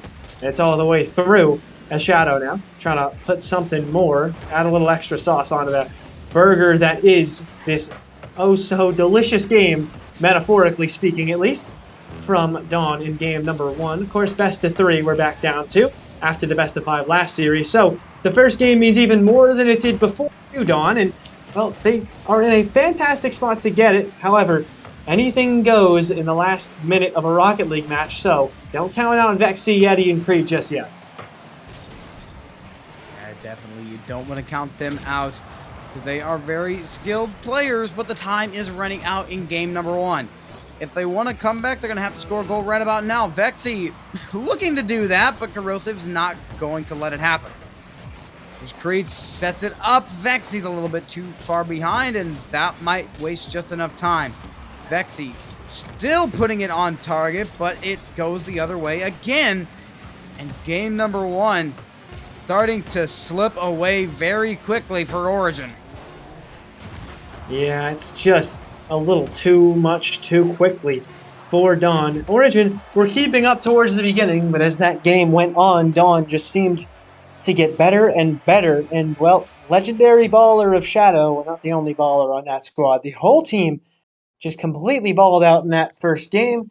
And, well, definitely made it look easy, especially when you compare it to the last series they had to battle through. But games 2 and 3, well, if we get to see game 3, if we're lucky enough to see it, are not going to be nearly as easy. That's something that I can definitely, you can't literally guarantee it. Nothing's guaranteed in Rocket League, but it's definitely going to be a much more of a fight, at least from the side of Origin as the series continues. They're not going to fight all the way through that lower bracket just to lose now. That's not how it goes. Does not Pastor go check. like that. We have a pasture check, by the way. Pasture check. Yeah, you gotta get your pasture check. Pastures. Make sure all your cows are grazing properly. Make sure your pastures are all well soiled. Make sure your cows are well fed and the pigs have some fresh Maybe it's mud a to play pastor in. check. Maybe you got to go to your local chapel and make sure that Father Richard is still doing okay over there. Who knows? Yeah, everyone in the chat, go to your local church and check up on Pastor Richard. Whatever his name, who knows? Whatever his name, Pastor John, Pastor Richard, Pastor Jeff. My pastor's name was Jeff. I had Father John. He's a legend. Love Father John. Absolutely. Yeah. Anyways, Shout- that's enough. Shout Talk out about Father local John. pastors. Shout out Father John. He Top would 10 love least to watch- likely people to be watching this stream. He would Number love 3, this Father match. John. He would love this match, though. Oh, he absolutely would. That's the thing about Rocket League. Even if you've got just a surface level of what soccer is, or any sport really, you can tell what's going on. And also if you know what cars are, but I'd assume that's a given if you're over the age of 2.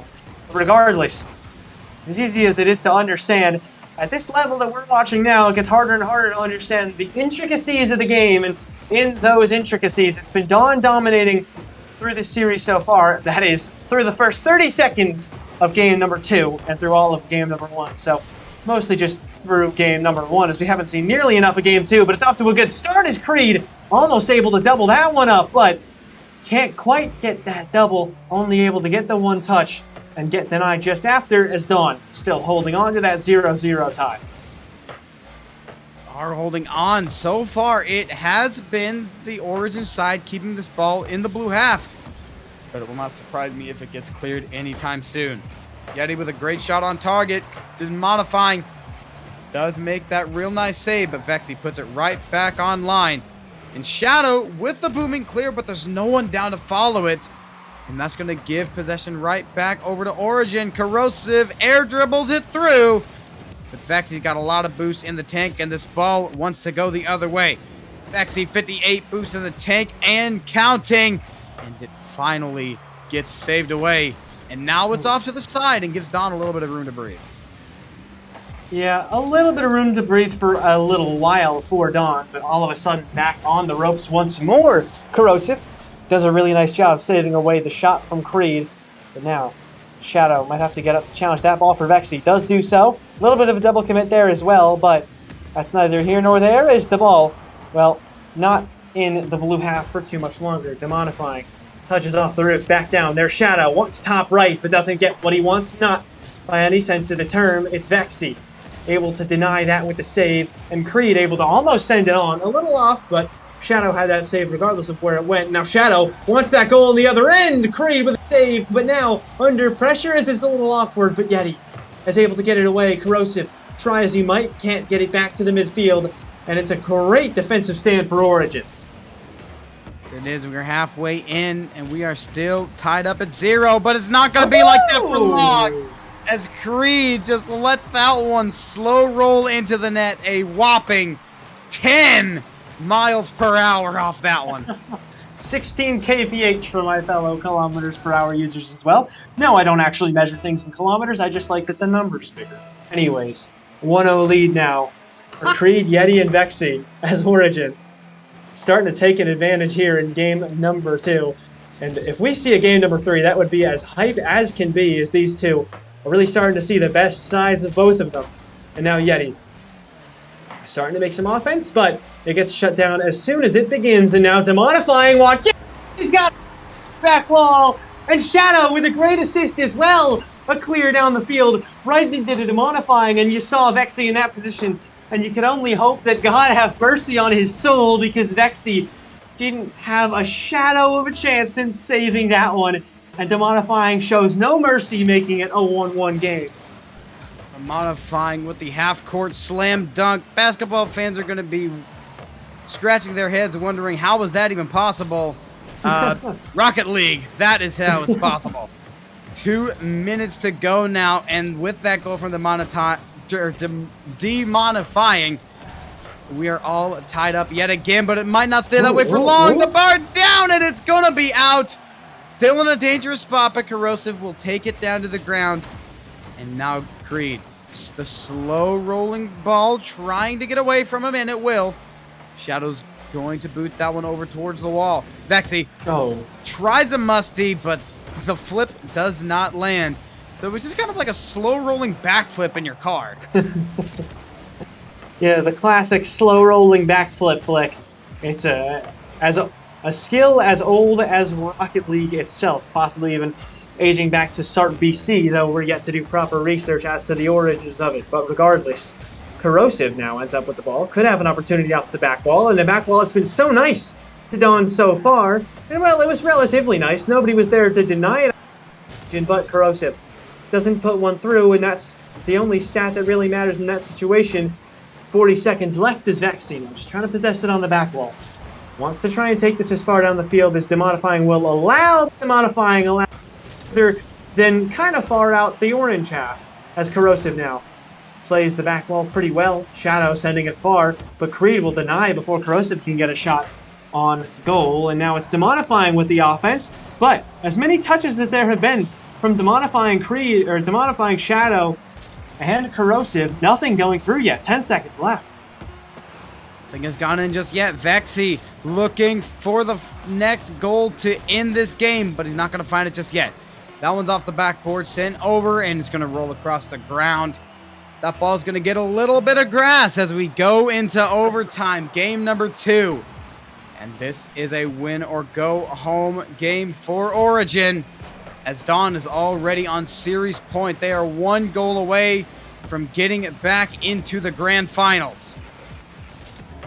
And, well, I mean, at the very least, it's, if you lose this one here, you have other opportunities, plenty more qualifiers to come, but for the side of Origin, as good as they've looked, you never know. You can never bank on those last qualifiers. You want to lock up that spot in the main event ASAP, as Yeti looking to do it, but actually gets bumped into that ball. And thus, the ball gets bumped way deep into that orange half. Vexy does a good job getting it by one, actually gets it by Shadow as well. The flick isn't super strong, so it's denied by Demonifying, but much more than just that shot on goal was found for Origin. They've got strong possession now, and Creed gonna leave it middle, but Yeti too far off to actually get anything to go, and now Corrosive trying to make offense happen along with Demonifying, but neither of them do anything. Shadow's been beat, but oh, just off for Creed as well, as we still stay in overtime 1-1, 1 minute through. And Shadow with the luckiest whiff of his life. After that, I feel like Dawn just has to win this game because they have gotten way too many chances. That should have gone in. But man, they get away with one. And Dawn stays alive for now with this game number 2. Vexy carries it over, carries it all the way through. It's still very dangerous, but there's Demonifying to get that clear. Finally, they have a little bit of breathing room, but they've got to stay on it. They've got to get these team plays going. I think the first thing they need to focus on is keeping Origin out of their half, because it seems like every clear Dawn has, Origin meets it with a clear of their own, and it stays in the blue half for at least a good 15 to 20 seconds. Oh yeah, 15, 20 seconds a pop, maybe even more on the possession this game for Origin. But for now, we've actually seen a lot of possession for this side at Dawn. Demonifying and Corrosive couldn't really get anything big going, but just establishing that presence in the OT is more than enough in this situation, because Dawn have that shared up defense, and we're reaching that 3-minute mark around which Dawn have always had their overtimes end. At least it happened 4 times consecutively, I believe, in the last series, although the last OT might have ended sooner if I remember correctly. Not exactly sure, but Corrosive might have an open opportunity here. It's just Vexy back to defend. It does a great job slowing it down, though, gives enough time for Yeti to get back and make sure it's just a false alarm on the defensive side. But Origin seemed to be pretty low on boost. Vexy isn't, though, so needs to get a clear, at the very least make a solid save. Actually does get that bit of a clearing touch, and Corrosive's kind of awkward off the roof as well. That's not really what Demonifying really wanted out of that touch, but it could be a shot. No, Creed denied, but a follow-up for Vexy. Ooh, it's just a little too slow and just in the wrong spot. Demonifying with a save, and Dawn keep themselves alive for even longer. And we have reached the glorious 3-minute mark, around where the rest of the OTs have ended, except for that one Game 5 finish where Pretty Princesses took down Dawn in around a minute and a half. And who knows, they might just be making up some time that they lost for that last series. We're just gonna have to see. 3 minutes 30 seconds, and now Shadow does not have the boost, but somehow gets it past that first man. Yeti passes to Vexy, gets broken up. It's still very dangerous. Flip reset. The flip reset hits, but the flip off of it doesn't connect. Demo gets taken, and Creed will go back to his own half, but Creed wastes no time getting back in that play. And it's still very dangerous. Dawn has got to get this ball out of their own half, or else there will be scored on. There's no doubts about it. Oh yeah, it's just so many opportunities that eventually one's got to strike. But will Dawn be able to score first? That's the question, is Vexy. On that one, Corrosive next to touch. Back into the corner, Creed there next, touches high. Vexy next to get up to it as well, into the corner, but not enough doing there. Shadow wants to take out. Gets a decent touch, low on boost though, so Yeti able to get a next touch, but actually follows it up well with a good 50-50 as well. So Creed over the side, Vexy there, off the roof. Vexy wants to follow. Actually had a foot still remaining, but Shadow shuts it down. Creed with a follow-up shot, but Demonifying gets another save. And we keep saying one eventually has to stick for the side of Origin, but it just doesn't seem like that might need to be the case. It feels like Demonifying and company could be defending forever as Creed wants to go up with this. Shadow meets him there and doesn't allow it to get any further. Do not pass the O, do not collect $200, and do not win the overtime just yet, as we've reached a full 3rd game's length in overtime, hitting 5 full minutes. 5 minutes to go, and go has been passed! Just like that is over. 5 minutes in, Origin has passed go. They've collected the $200. Dawn had the chance card, and they landed on go to jail. That is such an unfortunate way for game number 2 to end, especially off of how close that was. It was just bouncing around the sides, and eventually it just rolled in. So game 2 goes to Origin, and we are going to game 3 for another time. And I was right. That was just making up for the lost time that they had in the last overtime that went in 2 minutes. Oh my, Yeah, it's we're going to be here forever. please let us leave. I said earlier that I forgot to bring food and I brought water with me, but my stomach doesn't want water anymore. It needs food, but I do not have anything. And I mean, just getting my energy for the rest of these games off the back of how fun the first ones have been to watch is, well, we needed Corrosive to rejoin the match, but everything seems to be okay. We're all joining up on both sides, and game 3 will soon be underway. Between Dawn and Origin, the first 2 games delivered, especially that second game, making up for, well, like you said, the lost time from that last series for Dawn, and also making up for the fact that there was no OT in that game 1. Well, that was just about 2, maybe even 3 games worth of OT, depending on how you look at it, but neither of these sides want to go to OT again. They want this ASAP. You just need to get out, get into that grand final, and get into that tournament right now as opposed to later, or maybe not even at all. Of course, you got to get into the grand finals here. This is the end of the line for both of these teams. But which team will make the better of it? 5 minutes to play. And it's whoever can score more goals in it. And the winner will go on to the grand finals. They pass go. They get a share of the $200. Oh, wait a minute. And of course, they get qualified for the grand finale of the Avalanche Cup on Saturday and Sunday. And the loser goes home in 3rd place. They get nothing but a bronze medal that doesn't even exist. It's not even a bronze medal. We don't give away bronze medals. We don't give them anything.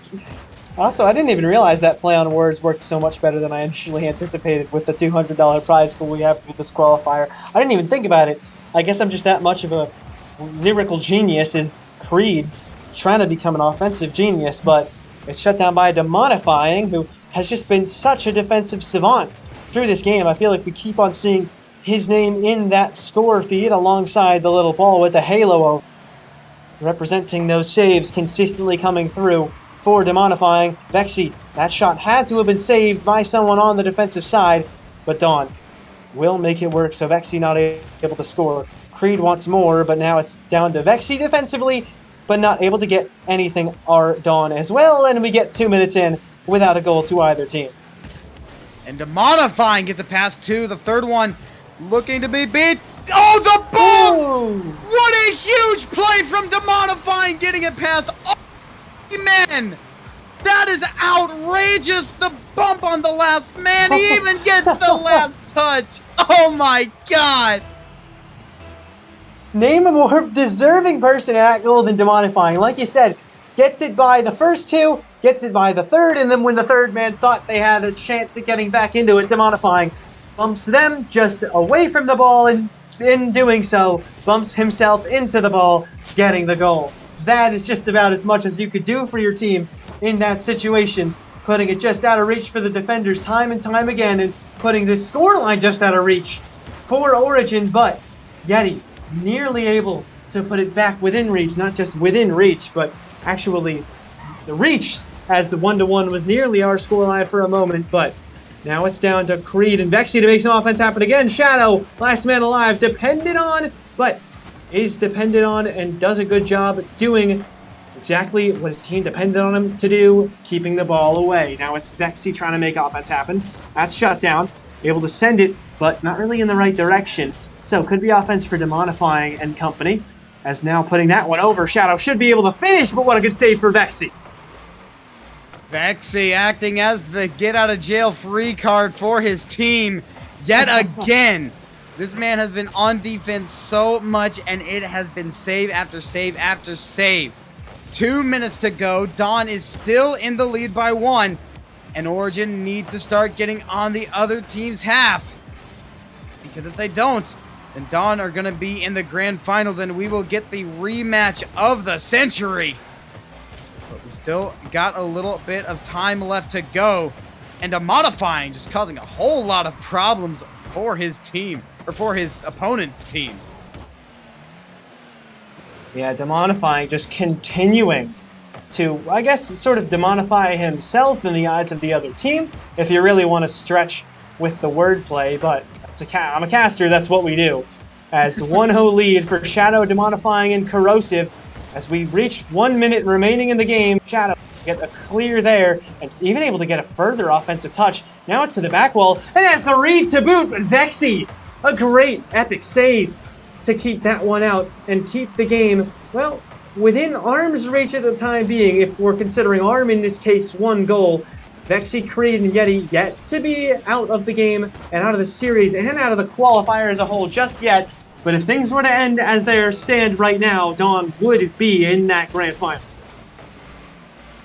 30 more seconds. Dom might just be in that grand final.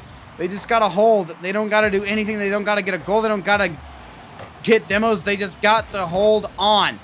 Creed going to do everything in his power to try to get that ball past that blue line to gain. But I just don't know if it's going to happen. Clock's ticking. Corrosive wasting all the time on it, and Demonifying with a booming clear. Vexy's got to keep it up. Demonifying spikes it down. Dawn hold on for dear life, and they take the lower bracket finals in a 2-1 nail biter, and they have their rematch against Pretty Princesses. What a grand final that's going to be. That's what we were looking for. Whether it was Origin or Dawn who made it to the grand final, we wanted a series that rivaled that of Pretty Princesses and Dawn. And what better way to get a series that rivals that of Pretty Princesses and Dawn than to get another one between Pretty Princesses and Dawn, proving to be the 2 best teams through this qualifier, though by a narrow margin is Origin very nearly making it to that grand final. It was 1 goal at the very end that kept them from being in the grand final instead. But alas, it's Dawn securing their spot in the main event as well. So we've officially done our job for the day, except we have one final game. It's the grand final between Dawn and Pretty Princesses to decide who gets that higher seed, who gets the lion's share of the $200. You're going to be seeing that in just a moment, as we have to prepare the lobby for you, but it'll be a very quick break, so stay right here.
Ladies and gentlemen, welcome back to the second qualifier of the $2,500 Avalanche Cup. Both of these teams have secured a spot in the grand finale that's coming up on Saturday and Sunday. But tonight, they will be fighting for the Lions' share of the $200 prize pool. I believe it's $140 going to the first place, $60 going to second place. But which team will it be? Pretty Princesses, of course, taking down Dawn in the winners finals in a reverse sweep denial fashion. So can they take them down again, or will Dawn be able to hold them off? Yeah, we're into the first game of the series as it's starting to get real late. I'm starting to get real tired. But we are just getting started in our grand final. So the hype that it brings will no doubt be just about as effective as a few shots of caffeine straight into your veins. Well, it's going to be an exciting grand final that you're going to want to stay awake the whole time through, but I wouldn't blame you if you couldn't manage to make it because of how long of a night it's been. But don't go anywhere because this grand final is going to be so exciting. It's already off to a good start with shots going both ways, but nobody on the scoreboard quite yet. We have been through a long night. Not necessarily because every series has gone the distance, but because every series has gone the distance and there have been more overtimes than there have been not overtimes. Which is that is true. Crazy statistic to say, but it is true. And by the way, there is a 1-game advantage, as you can see on the scoreboard up top. Pretty Princesses coming from the upper bracket, so of course they get a little bit of help in this grand finals. But let's be honest, neither of these teams really need the help because both of these teams are just so even. Oh yeah, absolutely. And fortunately for us, it's not a bracket reset, or else we might not be able to make it all the way. But Corrosive also not able to make it all the way, just barely off the mark on that double tap. Read it decently well, but didn't quite have enough boost in the tank to get that shot on.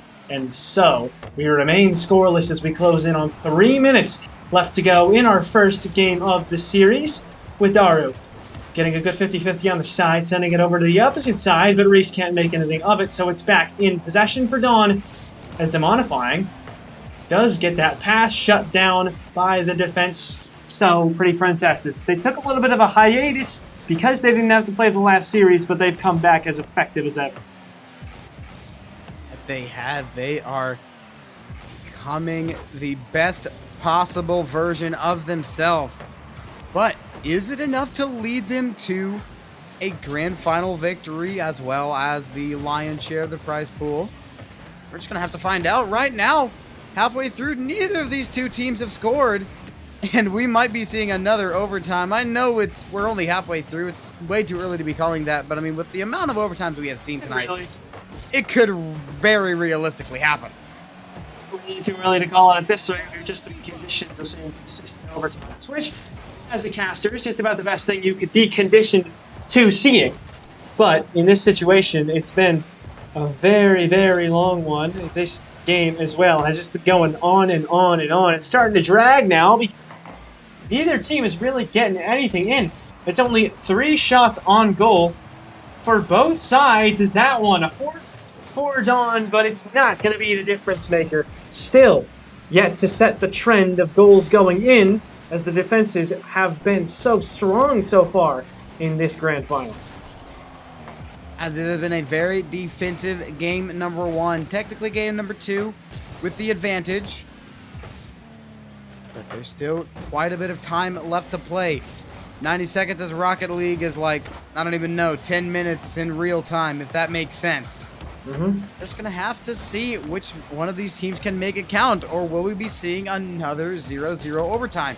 I mean, we saw it in game number 5 of the last series, so why can't we see it in game number 1 of this series? 1 minute to go. Only a few shots on board or on target for both of these teams, so I don't see why not. Yeah, I don't see why not either. Come on now, give us what we're all looking for at this rate. Just give me all the overtimes you can, as Demonifying, taking all the possession that he can, but eventually runs out, low on fuel, needs to head back and take a little bit of time to play third man and get everything back together, but actually get some offense to go once he gets all that boost back. But it's not enough to get through. Seemingly nothing good enough to get through in this series so far, as Daru, moving backwards, Corrosive, is able to get that next touch. It bounces down, but Daru gets the next touch as well as Drib's able to take it all the way out, or not all the way out, but all the way towards the midfield, which is good enough for now, but Demonifying really wants to get it all the way through. That's a nice touch there from Corrosive, leaving it for Shadow. Demo into Daru as well, but Shadow couldn't get the shot. Now it's Reese taking to the other end. Dribs off the back wall. Demonifying gets the touch. Now Daru leaving mid. Reese could have that touch, but nothing doing there. Overtime, as per usual between these two. And this is simply poetic justice. Game 1 overtime of the grand finals with an average of 3 minutes per overtime. So I would recommend strapping yourself in, getting yourself hot chocolate or something, because we're going to be here for a while. Okay, you know what? Never They mind. can't all be bangers. Never mind. Not all of the calls can work out every time. That's how it goes, Star. That's what I learned. But, oh my goodness, the modifying. Putting this one to bed right quick. That is far and away the shortest overtime we have seen all night. That's the first one that I think hasn't even made it. Well, definitely the first one that hasn't made it to a minute. Probably the first one that hasn't made it to a minute 30, although I think there was one that I have in mind that might not have gotten there. I don't know. But regardless, Demodifying puts it to bed incredibly quickly, and Dawn trying to set a new trend in this grand final as they even things out 1-1 in this grand final between Dawn and Pretty Princesses. Pretty Princesses, of course, didn't actually win a game this series. They have that by default, in case you didn't notice. But Dawn, well, they take that one.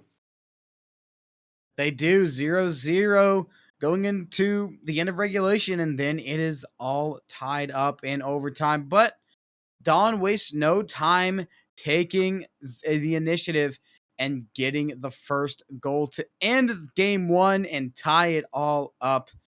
And we'll be going into game 3 with the 1 game advantage with a score line of 2-2 or 1-1. And both of these teams will look to take the first lead of the series, the first authentic lead in the series anyway. Yeah, the first non-factory produced lead in the series.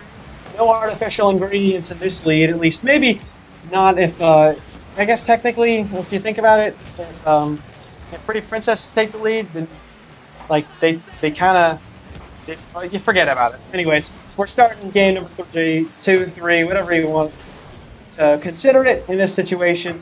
Default might count as a game, might not, but for convenience's sake, we'll refer to it as game 3. That's what the scoreline shows. This Reese backflip, that's not a convenient time to do that. Shadow, well, absolutely puts it away. They waste no time in scoring in this game, whereas last time they definitely wasted a good, 5 minutes without scoring, but this time they get right into it. And they do. Only 37 seconds taken off the clock. And Dawn with their second goal of the series so far, still unanswered. But that can change any minute now. Pretty Princesses forced to make a great save. That's Reese on that save. And now he's got possession. A little bit of space, but that space immediately gets closed. Corrosive. Now taking it to the wall is going to be Shadow centering it up, but Demonify just a little bit too far away. And that one is still dangerous, but that was definitely one that Dawn wishes they could have back. Yeah, Dawn definitely could have made that a 2-goal lead. Another opportunity possibly here, but Daru will shut it down, and that is until Demonifying gets back on it and jumps right on the next chance that he has in front of net. Daru made that touch, but Dribs got sent into such an awkward spot by Shadow coming through, and right where Dribs once stood, Demonifying will put the ball, making it a 2-0 lead, and Dawn off to a burning hot start in this grand final. Are off to a very burning hot start. And they are wanting to leave Pretty Princesses in the dust. And if they can just keep the blue team at bay, they will be in a really nice spot. Dawn up by 2 and with possession of the ball yet again. It's stuck in the blue corner. But that clear from Dribs will get it back over towards the orange side, and it's going to put some pressure onto the Dawn defense, which they have not seen much of this game yet. Corrosive immediately getting the ball back into the other side and puts the pressure right back on the Pretty Princesses. A very big opportunity from Shadow there. But now Dawn, they're starting to let those opportunities go by. That's something you cannot do here. This game is not unlosable. Oh yeah, it's never unlosable against a team as good as Pretty Princesses, and although it may not be the overtime, or still could definitely be overtime. More than half the game left. What am I? Though it may not be the incredibly close banger that we've been used to between these two, it could definitely come back and swing to the other side of the pendulum at any moment. But for now, it's Flying and company taking over as Demonifying is able to put that one in the bottom left corner. Really solid placement there. Good positioning on that pass from Shadow as well. And nobody close enough to that one. Not even really within a couple cars length was the closest player there. As 3-0 lead now for Dawn after taking game number 1 as well. They're actually really, really strong in this grand final so far. They really are. The flip reset from Demonifying. That would have been real nasty if it landed. But, alas, it did not. Huge demo play from Daru. And Reese had a blocker, but the blocker, even though he's there doing his job, getting that last man taken off the field, does not matter. It's still a rough situation, but they can't save everything as the defense is all clumped up.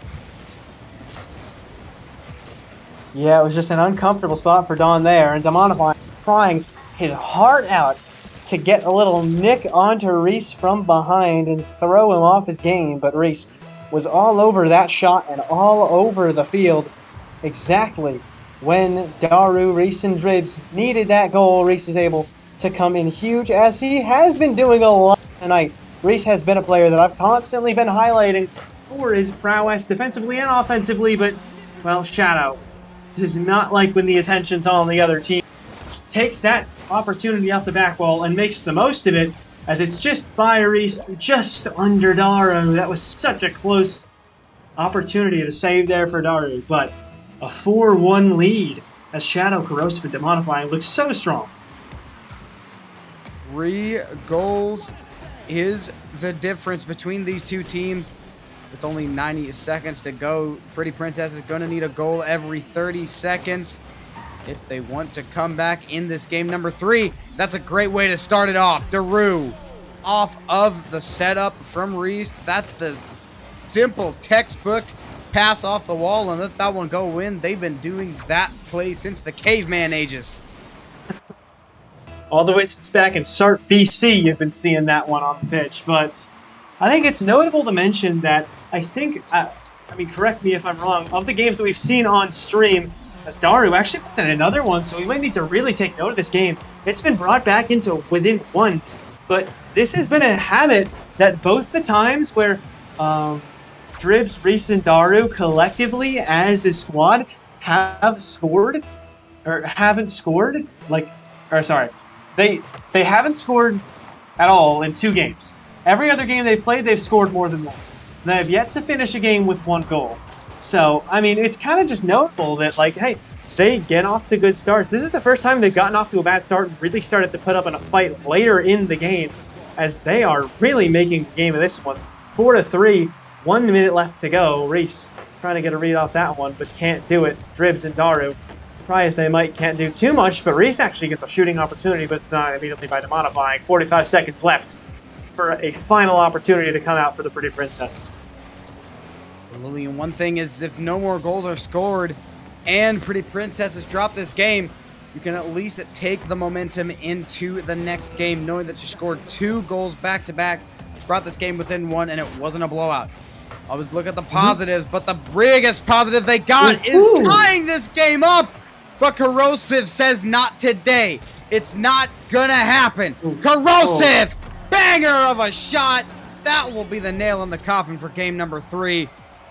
And with that, Dawn take game number 3 as well. And they take the lead in the series unless Pretty Princesses find some magic fairy dust.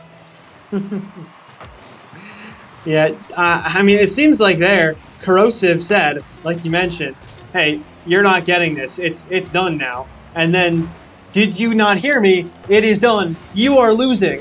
Just further emphasize that point by scoring on Pretty Princesses. So that was not a dream game for the side of PP, which is an abbreviation I've been holding myself off from using all night, but I'm too tired to stop myself from doing it anymore.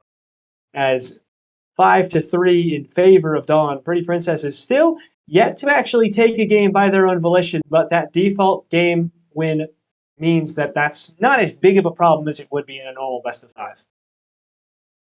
Is not a big problem yet. But if Yeah. Dawn gets one more, then it'll problem. be quite a bit of an issue. Yeah. 3-2-1 is not an ideal scoreline. I think for this game, Pretty Princesses have to find a game here. I don't know if Dawn will be able to, or Pretty Princesses will be able to bring it back unless they get this next round, because in a Frost Esports tournament, a grand finals has never had a reverse sweep. So even with the 1 game advantage, it's still a reverse sweep, and it is not ideal to be put in a history-making situation. We saw how it went last night. There was a reverse sweep on the line, game 7 of the grand finals, and it just did not go the way that they wanted it to. An OT goal going the other way, and the reverse sweep is ended. Oh. But that is a great way to start us off. Pretty Princesses might not even need the reverse sweep, and that's one thing that they are real good at, getting those goals started early. Daru simply intervenes, says, no, let me start this game off the right way.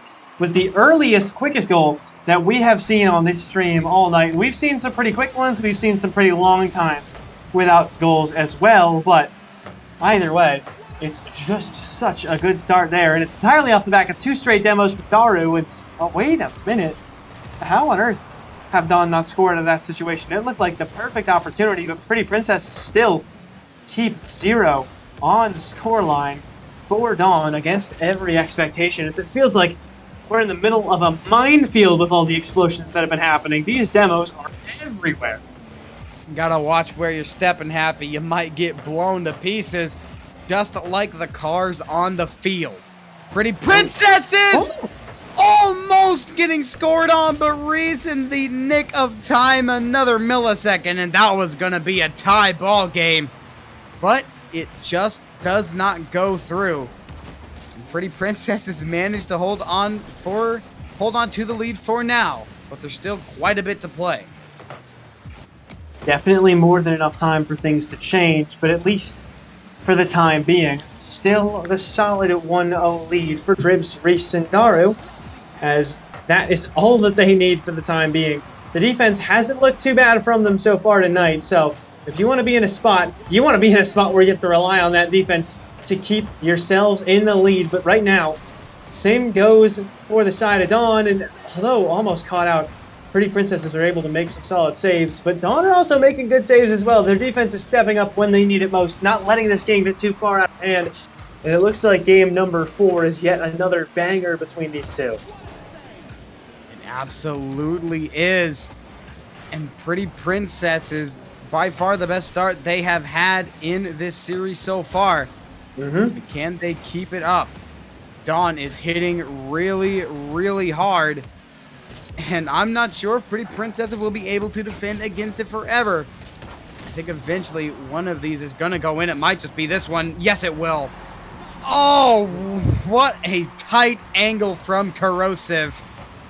And that is a tie ball game with a little over halfway to go. Oh, what a tight angle indeed. Corrosive making sure that everybody knows that Dawn, though they come from the lower bracket, are absolutely not to be counted out in this game. It seems the chat already knows that, though. 67% of the channel points invested into the predictions for this series are going towards Dawn. Pretty Princess has only got 33%, so the favor in the chat goes to Dawn. They are the crowd favorite, at least in terms of betting odds, but Dribs almost able to put one through to put Dawn at a deficit. However, Dawn continued to hold out on the defensive side, the Shadow, leaving it in the midfield.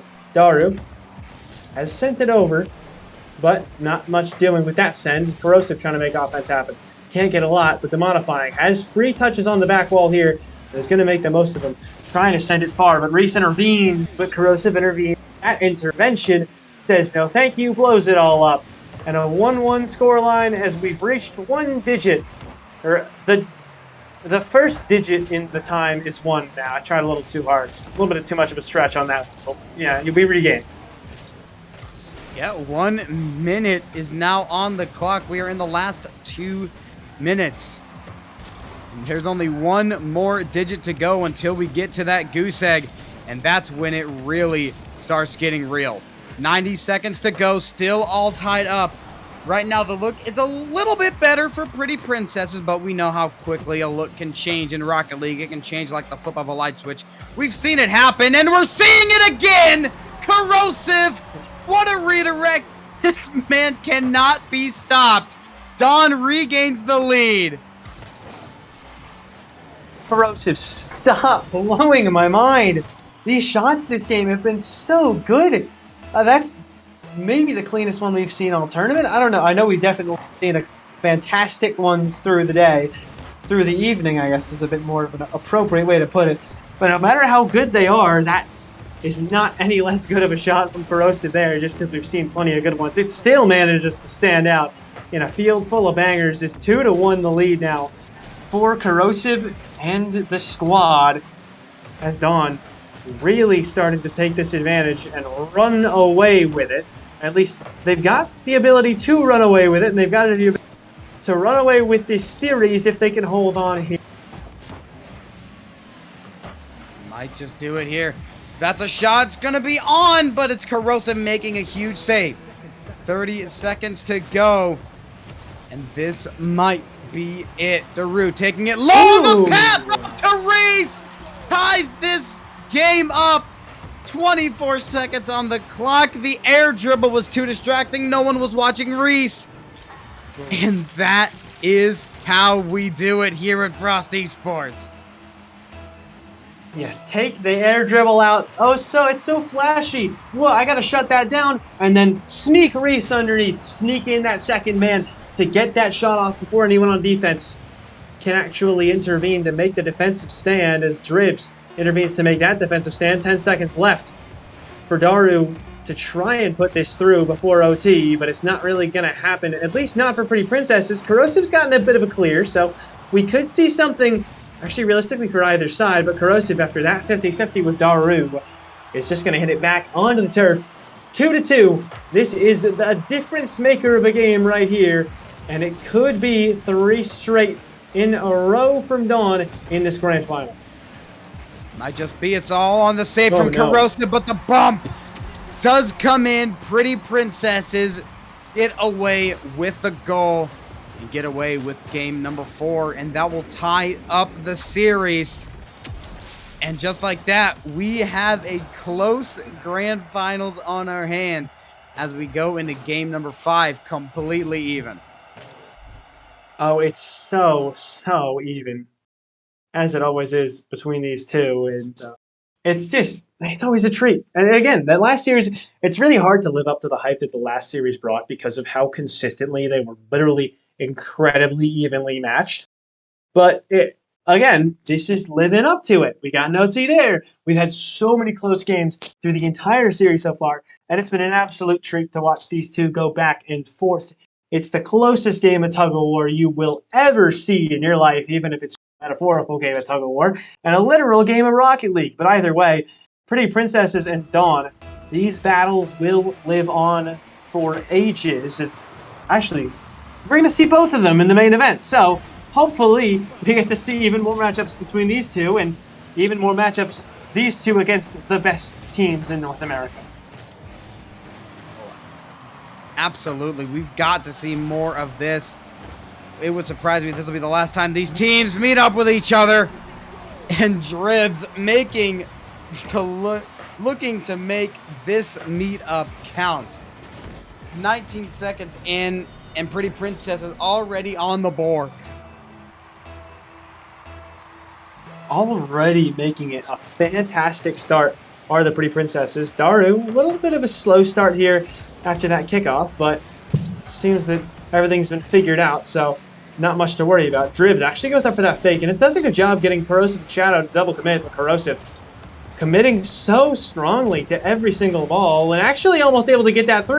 Follow-up for Shadow's not quite on, but it's demodifying. Still making some offense happen, that is, until Daru is able to get the next touch as well. Daru sends it into the corner. Corrosive, though, gets the next one. But no matter what either team's able to do, nothing's gone through just yet. Dribs tries to slow down. It's not able to get through. Nothing's enough to beat the defense for Dawn as Corrosive with amazing backflip saves. That's just one of them. And Shadow now sending it forward. Corrosive there. Can he make the offense happen as well? Well, he can get the shot on goal, but not in because Reese has other. And that idea involves a win on the series for Pretty Princesses. It seems that it could be coming to light, but still have to give that a bit more time. They do, and they're up 1-0, so this is definitely a great start to it, but we know how fast a one-goal lead can be chopped away, especially when you're dealing with a high-intensity roster such as Dawn, Corrosive, Demodifying, and Shadow are three very fast-moving players, and they can just flip the ball into slots that you didn't even know existed. So you always got to be on your toes. Pretty Princesses in control for now, but will it stay like that? Dribs missing the great shot.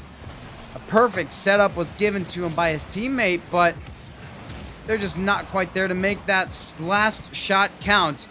And that's one that gets away with them. Dangerous spot to be in for Pretty Princesses, but they managed to get that ball off to the side.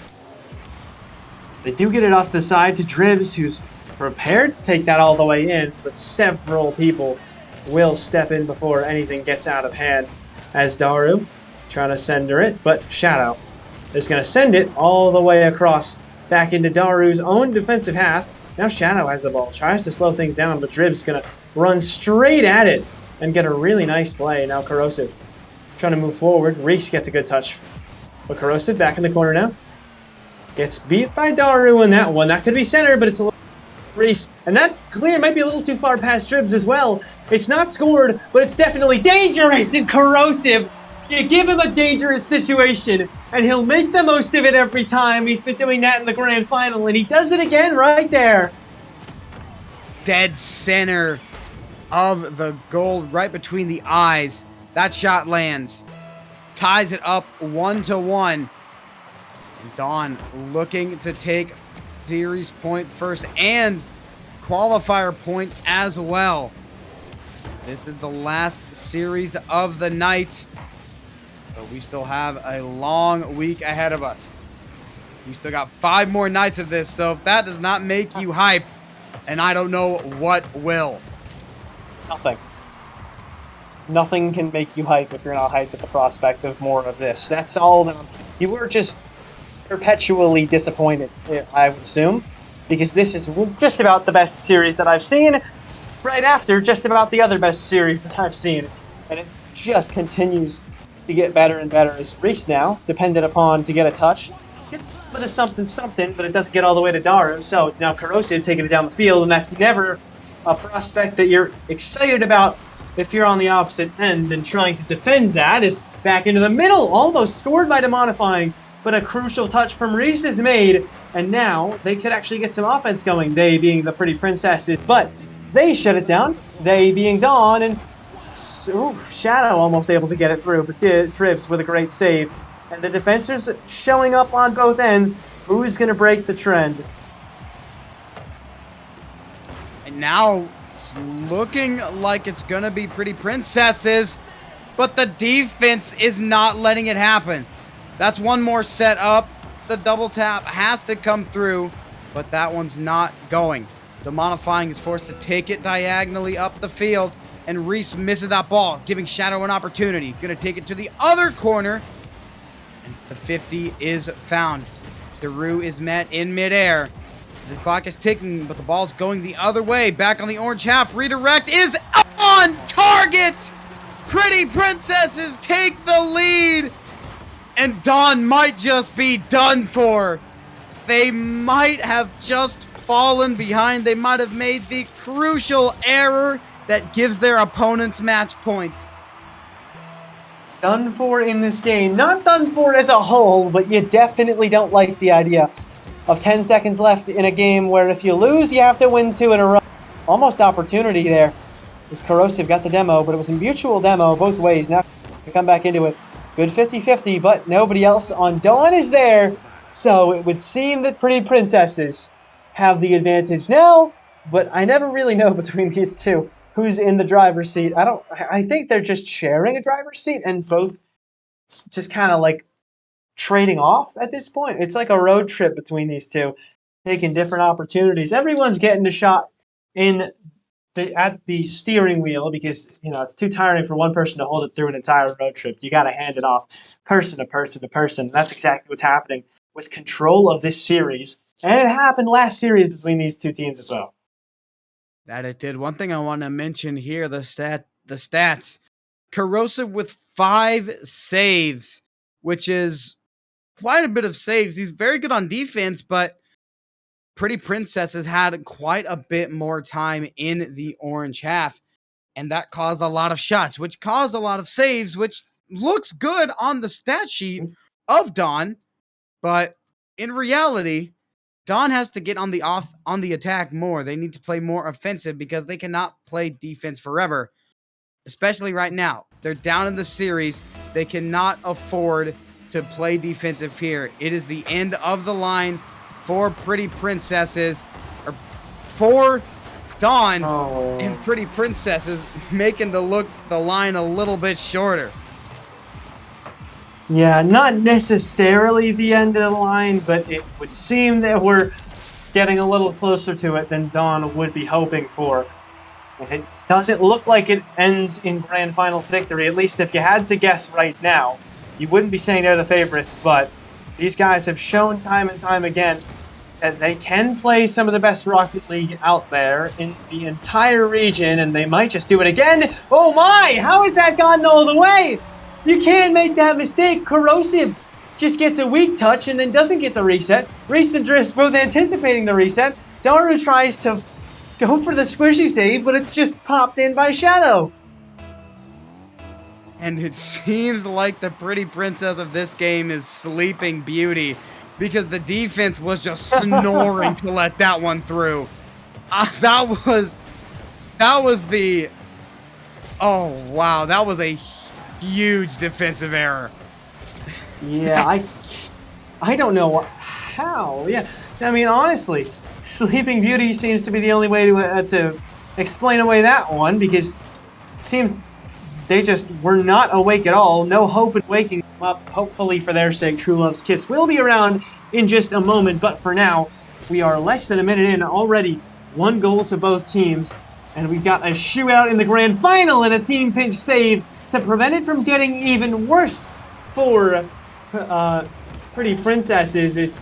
They're not quite asleep anymore, but definitely need to pick things back up offensively, take that lead back once more, but they've got more than enough time to do that, even though the defense from Dawn has been strong, and, well, it would be a pretty unfortunate time for this to be the first time all series you end with just 1 goal. It might just be, as we went from goal to now nothing. But will it stay like that for long? It can't stay like that forever. Eventually, the clock's going to run out. We're going to go to overtime. And unless these two teams want to sit here for literal eternity, or until the Rocket League servers break down, we're going to have another goal. How long was the longest lasting server? Have they ever gotten a server to go like 24 hours? Actually, no, never mind. I forget how long it was. I remember someone's comment of how long a server could possibly go, but however long it is, I don't anticipate being here for that long. Well, if I did, I would just leave, I'm gonna be honest. But these two, close as they've been, I don't think they could possibly go for hours and hours without scoring, as here goes Dribs with a demo! Already getting one through, and another game, and another opportunity for Daru, Reese, and Dribs to team up to get multiple goals. Man. Oh! Daru, you can't do that! No, you can't do that! What a save! That's just terrible. That is just... He apologized. Hopefully it was a misclick. I am expecting a twit longer by tomorrow, Mr. Daru. Honestly, I mean, appreciate the sorry at the very least. So we have to assume his intentions were good, as Corrosive had all intentions, for all intents and purposes, of getting that shot through, but did get denied on the goal line. Demonifying can't make it work either. Nobody is profiting off these opportunities for Dawn. Nobody on the side, that is, until Demonifying gets another opportunity, but never mind. Still, nobody capitalizing on any of the passes they've found as demonetizing, demonifying has crossbarred it once more. Dawn just cannot seem to catch a break from the crossbar demon, but the post is a bit more generous off that post and in for demonifying. A 2-2 game again. 2-2 here, and that's off the goalpost. The fourth defender does not do its job this time. And that'll count as an own goal for the fourth defender. That doesn't exist, and it's something that we've completely made up about the goalpost. But you know what we mean, the goalpost MVP of the match so far. This time, finally makes the mistake. 90 seconds to go, and we're all tied up. Pretty Princesses, if they take this map, they will be your Qualifier 2 champions. But if Dawn takes this matchup, then we are going to game number 7, and that will officially be the end of the line. Oh yeah, Game 7 needs to be the last one. As much as I think if you had these two in a win by 2 scenario for games, it would just go on forever. The series eventually must end. As now Reese missing that opportunity, and that might be a horrible way for this game to end. If that's the last goal we see scored, then that's a terrible end to what was a phenomenal night for Reese. Missing that touch, and Corrosive sneaks it bottom left as the Black Phoenix comes out. The goal explosion looks pretty nice, but not as nice as the state of the game for Shadow, Corrosive, and Demonify. Dawn are in such a good spot with less than a minute to play. Shadow looking to make it a 2-goal lead, but Daru forced to make that save. Reese there as well. Dribs trying to do everything they can to get another goal to tie this game up and possibly send us into overtime. Demonifying misses that ball, but luckily Shadow will be there. Make that save, get that over toward the side. 30 seconds to go. You heard the announcer. And now Daru looking to get smooth with it. He does get smooth with it, but not smooth enough for the goal. But Reese there ties it up. 14 seconds left, and we might just be done in 6. Pretty Princesses only need one more goal. Pretty Princesses are so close to edging this one out right here and right now. They don't want to go. Well, you could say they don't want to go to Champs Field, but we're already on Champs Field. But technicalities aside, they don't want that smoke. They want to get off the game for now with that extra 140. Almost opportunities though for Dawn as Shadow trying to put that one middle. Demonifying might have it, but Daru with such a crucial save, and now Dribs gonna send down the field. Maybe look for offensive opportunities for his own team, but not going to waste any time. Tries to keep it alive a little bit, but it's hit the ground. And we go to OT. Will Pretty Princesses take it now, or are Dawn going to force the game number 7? Oh, no! Heartbreak. Shadow just...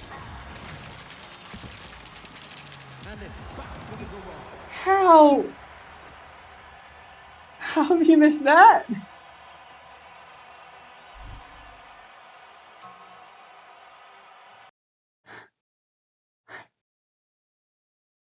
Pretty Princesses are your winners?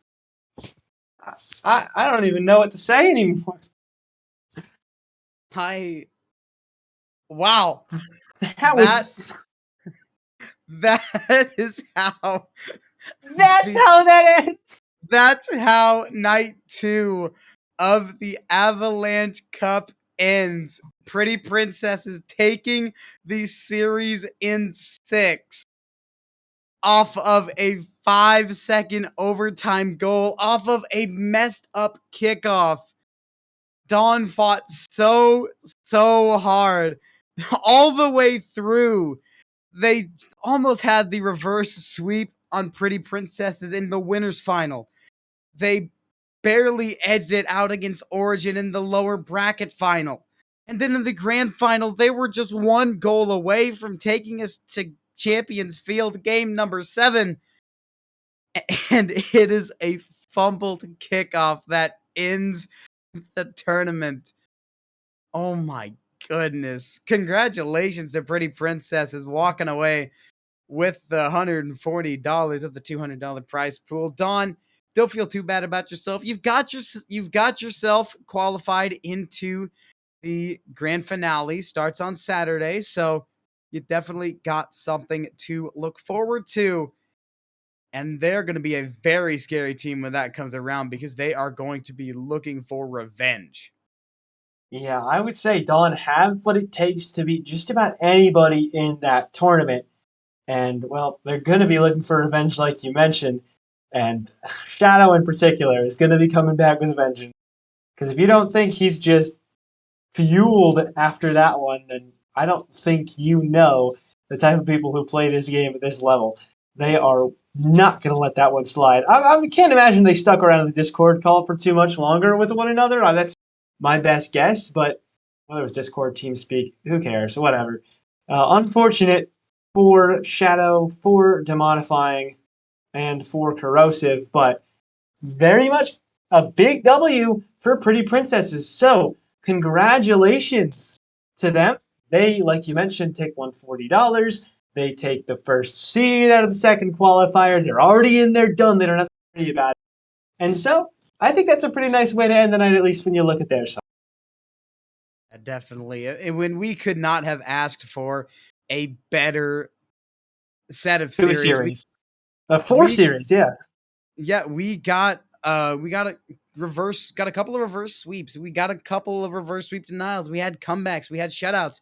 We had the most anticlimactic ending you can possibly have. Which sometimes that's even more fun. Or sometimes it's even better like that. Who knows? After so much hype, we've been up here for finishes all night. We were immediately floored in that grand final, but man, I would not want it any other way. Happy, thank you for joining me once again. As always, that's happiness. I've been Starcoin Hero. Happiness, you got anything you want to say before we send it off? Not much else. Hoping everyone else who's still tuned into the stream has a fantastic. Well, I guess you should probably go to sleep soon, but you're gamers, you know. But anyways, hope we have a fantastic night. Great day tomorrow as well. Get as much sleep as you can before I've got early classes coming up tomorrow.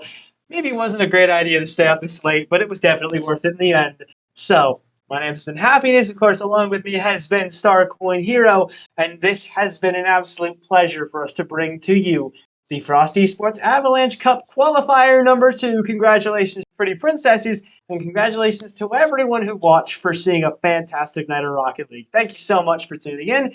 Until next time, adios.